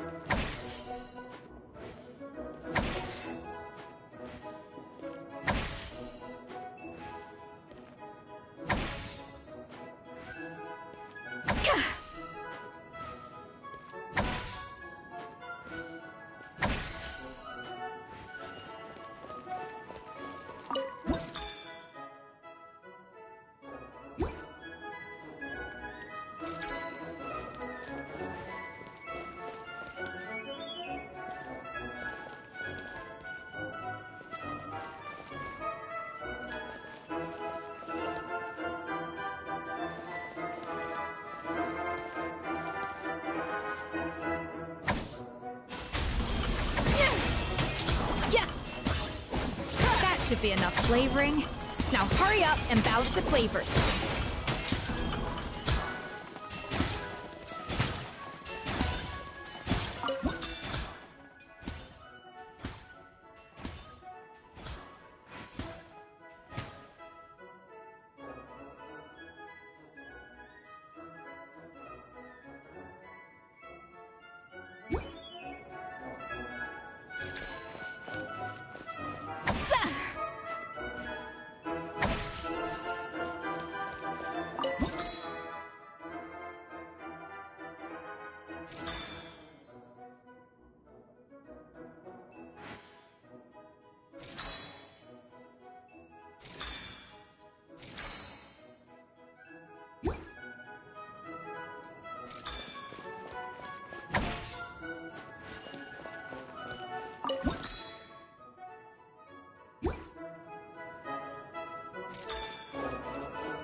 Stay calm, Scoffier. There has to be a way to balance the flavors. Just think.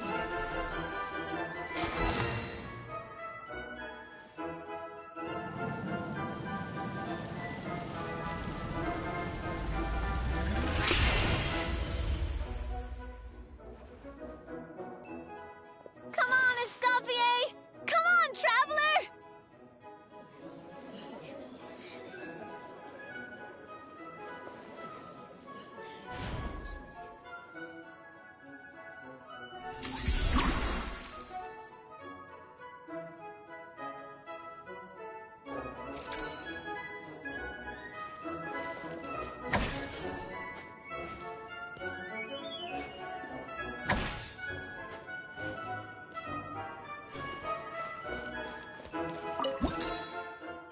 The balance of flavors is about right.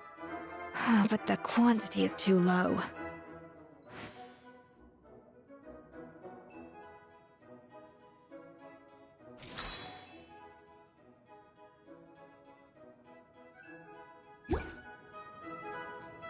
Alphonse! What are you playing at? That's not how I taught you to do it! Stop horsing around and do it again! Yes, chef! Oh, tension in the ranks on Team Savannah. Will this slow their progress?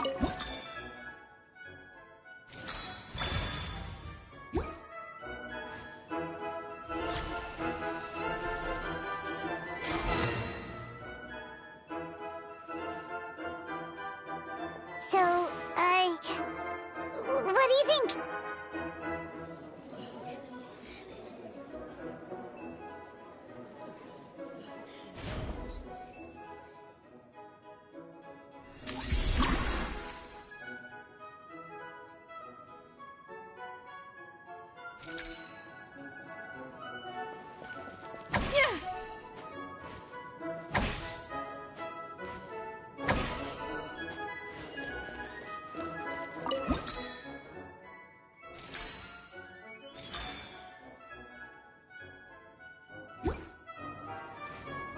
Escoffier is already on the final step of the recipe. Let's check on Savannah's progress. I think this flavor profile is still a little bit off. Enough! Oh, useless! Both of you! Make like an egg and beat it! I'll do it myself!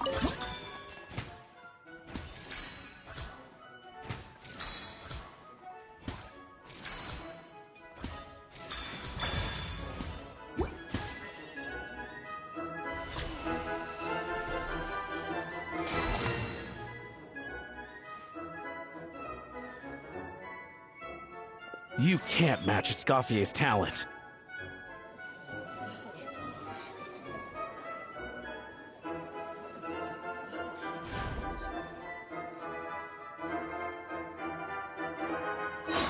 I present to you Gâteau de Bourg. The pinnacle of excellence!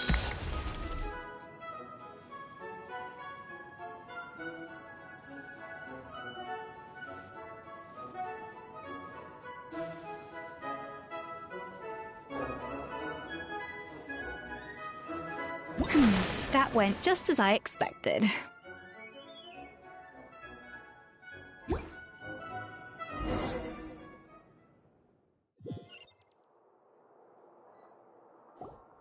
Time's up!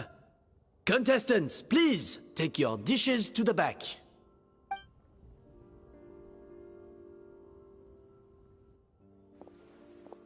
Huh. That guy was right.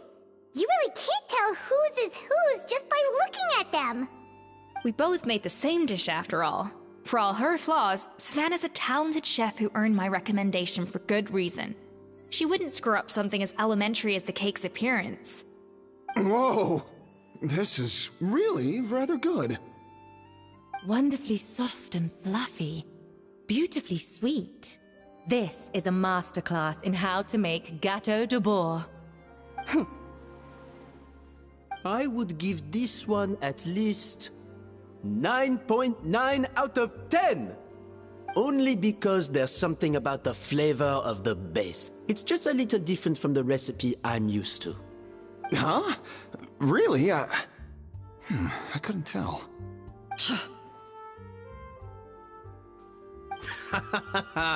All right, on to gâteau number 2. I haven't had a single bite and already this aroma is a delight to the senses. I have a feeling that this gâteau will be a gâteau for the ages. How exciting! I'm gonna dig in.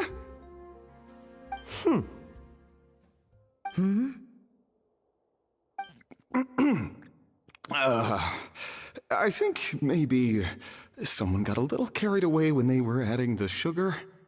Not just the sugar, it's the flavors too. This is all over the place. Who made this? It appears the decision is unanimous. This gâteau is far below the standard we would expect. Whew! And Paimon thought this might actually be close. Turns out she can't bake to save her life.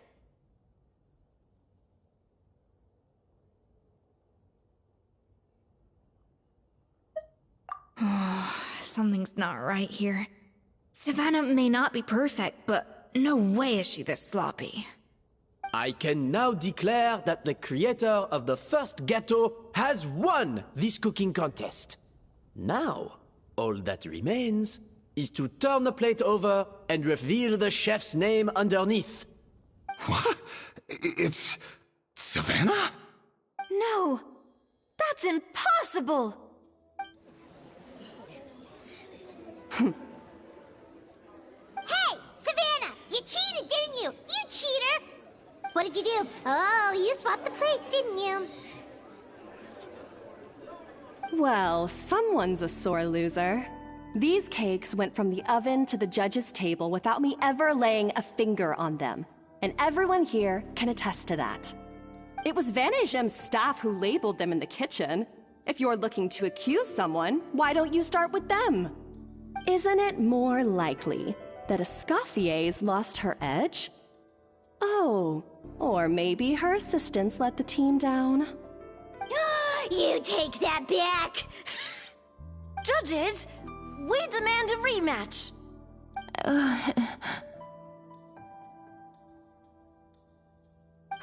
That's enough.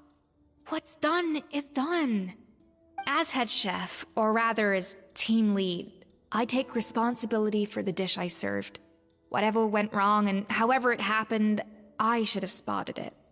Savannah, I didn't think you'd stoop this low just to beat me in a bake-off. What happened to your chef's pride? I don't know what you're talking about. If you want the Codex de Boer that much, you can have it. Escoffier, no! But you must promise me that you'll apologize to Firma and compensate him for everything you put him through. It's a little late to be negotiating terms. The contest is over and I won. That means you owe me the Codex, and I owe you nothing. Look, Savannah, you may have fooled everyone else, but can you really fool yourself? What I'm offering is to accept defeat without looking to expose what you've done.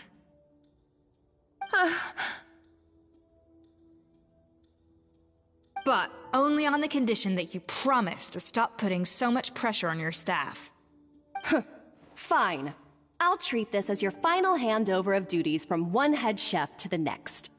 So, will that be all, ex-head chef?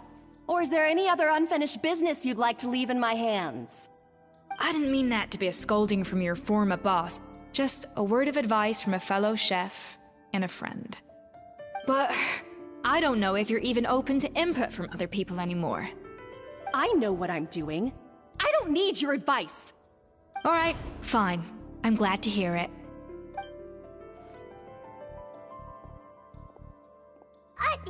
Escoffier! The Codex de Boer! Finally. Now, at long last, I will succeed. Escoffier? How could you let her get away with this? Yeah! The Codex is a souvenir of your time here! Doesn't that mean anything to you? It's alright. It was just a bake-off, not the end of the world. I'm already over it. Besides, it's not all bad. She agreed to compensate Firma. That's mission accomplished for the Spina. Honestly, if I'd have known that giving her the Codex would solve everything, I'd have just done that in the first place. I mean, why bother with the whole cooking contest? It's such a waste of time and energy.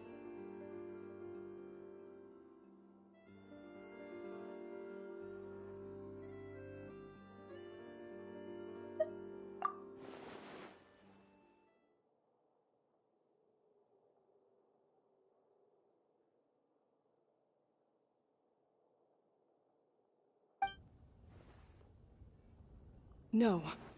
No! This doesn't make any sense! Huh? That's it? No secrets, no nothing? I don't believe it! This can't be happening. Oh, Chef Savannah! Savannah?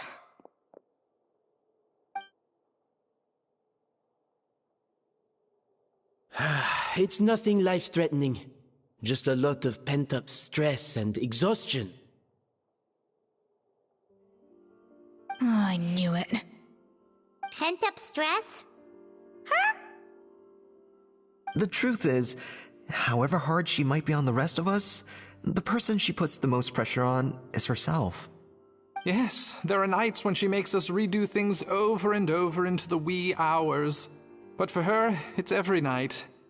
She'll hide herself away in the kitchen, working on new techniques and recipes, and only realize how long she's been at it when we come to work the following morning. But why? Why would she do that? Our best guess is she doesn't want to be seen as less of a chef than Escoffier. And there it is. Even so, that's no excuse for taking her anger out on the rest of you. Yeah, and it's definitely no excuse for cheating in the cooking contest. About that, we honestly have no idea how she did it. We were focused on our own work the whole time, like she asked. Leone and Algalia were the ones I tasked with labeling the cakes. I've already spoken to them both. They're at a loss to explain it too. Not to worry. Come on, join me downstairs. I'll interrogate the guilty Gateau myself.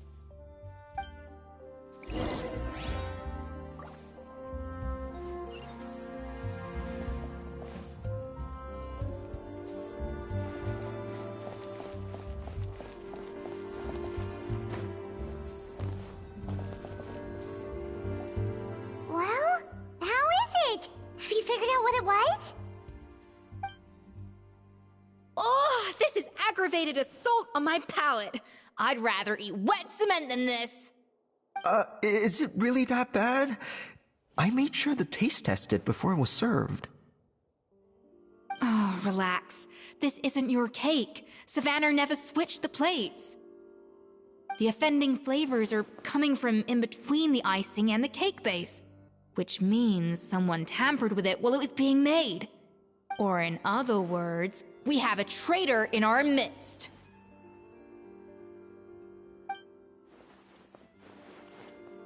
I'm sorry. I was forced into it. It was Chef Savannah. She said if I didn't cooperate, she would... Calm down, Monica. I've already accepted defeat. And if I wanted retribution, I would have brought this up when the results were announced. Whatever's going on with you, just spill the beans. There's no need to hide it.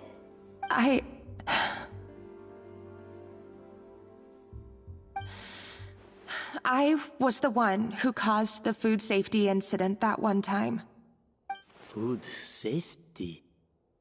Wait, you mean the Lumaline incident? So you procured the contaminated ingredients? I think so. Savannah and I were on procurement that day. I didn't check everything as well as I should have, and so I let contaminated ingredients make it into the kitchen. But I swear I didn't do it on purpose. I had no idea there was an issue with them, and I didn't know it would end up with Escoffier going to jail.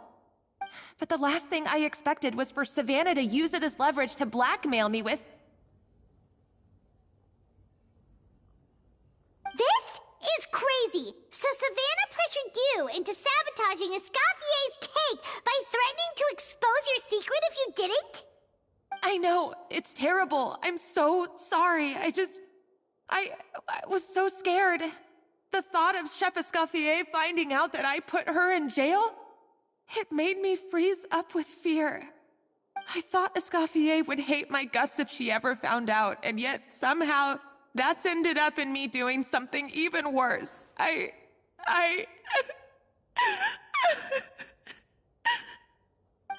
Seriously? All this fuss over a little slip-up? Huh? Firstly, it's not like I got a life sentence. I did my stint at the fortress, and now I'm out. And secondly, I had my own reasons for leaving the Hotel de Boer. This wasn't the only factor. So, you don't need to feel ashamed or frightened or anything like that. Any more than you need to add butter when you're pan-searing foie gras. You mean... you forgive me? Oh, well, I'm not saying you don't have to take responsibility for your mistakes. You should tell Vanagem to mark down your performance for the past few months. Then do some digging and find out exactly where those contaminated ingredients came from.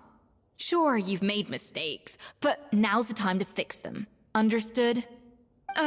Understood.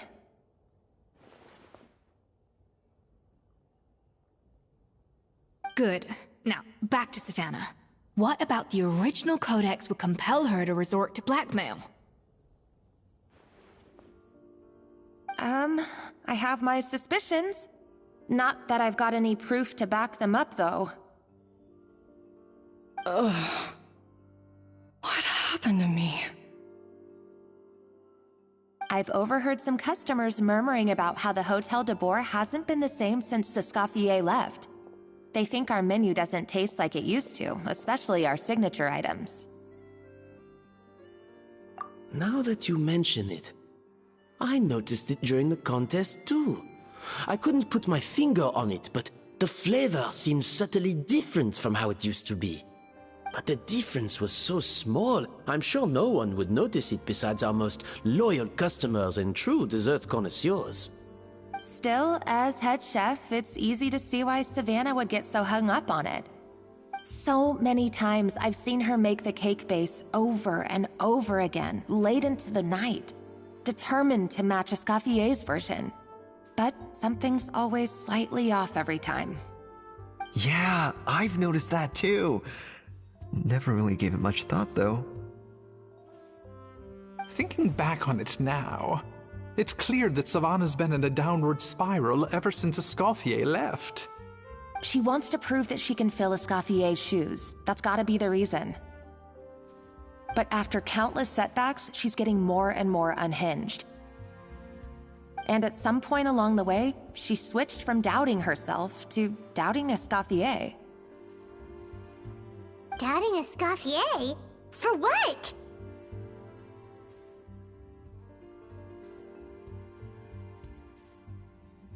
Yeah, it would explain why she was bent on getting the original at any cost.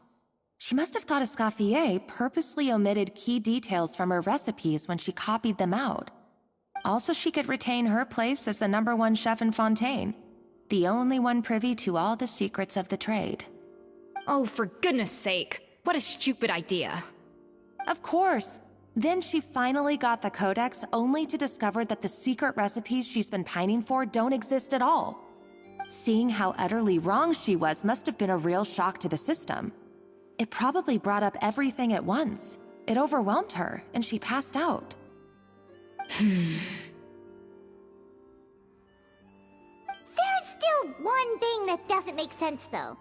If Savannah had the real recipe all along, how come it tasted different? She might not be on the same level as Escoffier, but surely after like 50 attempts, she'd get it right one of those times. You'd think so, but geniuses like Escoffier are in a league of their own.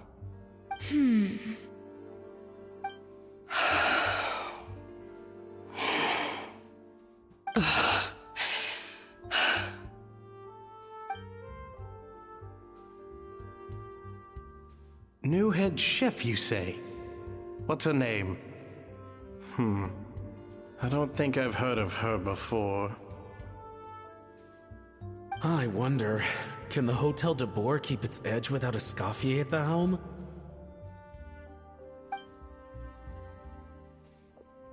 This tastes different from last time. Is it undercooked or something?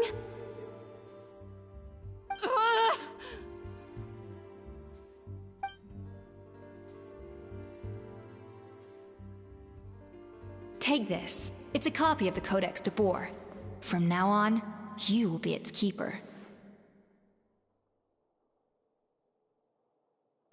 Don't listen to the doubters. If I say you can do it, then you can do it. Even if you don't believe in yourself, at least believe in me.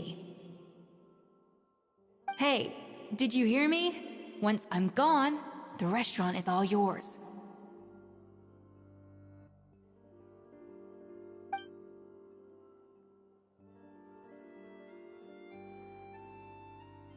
All this time, I've been blaming other people, but maybe I'm the problem.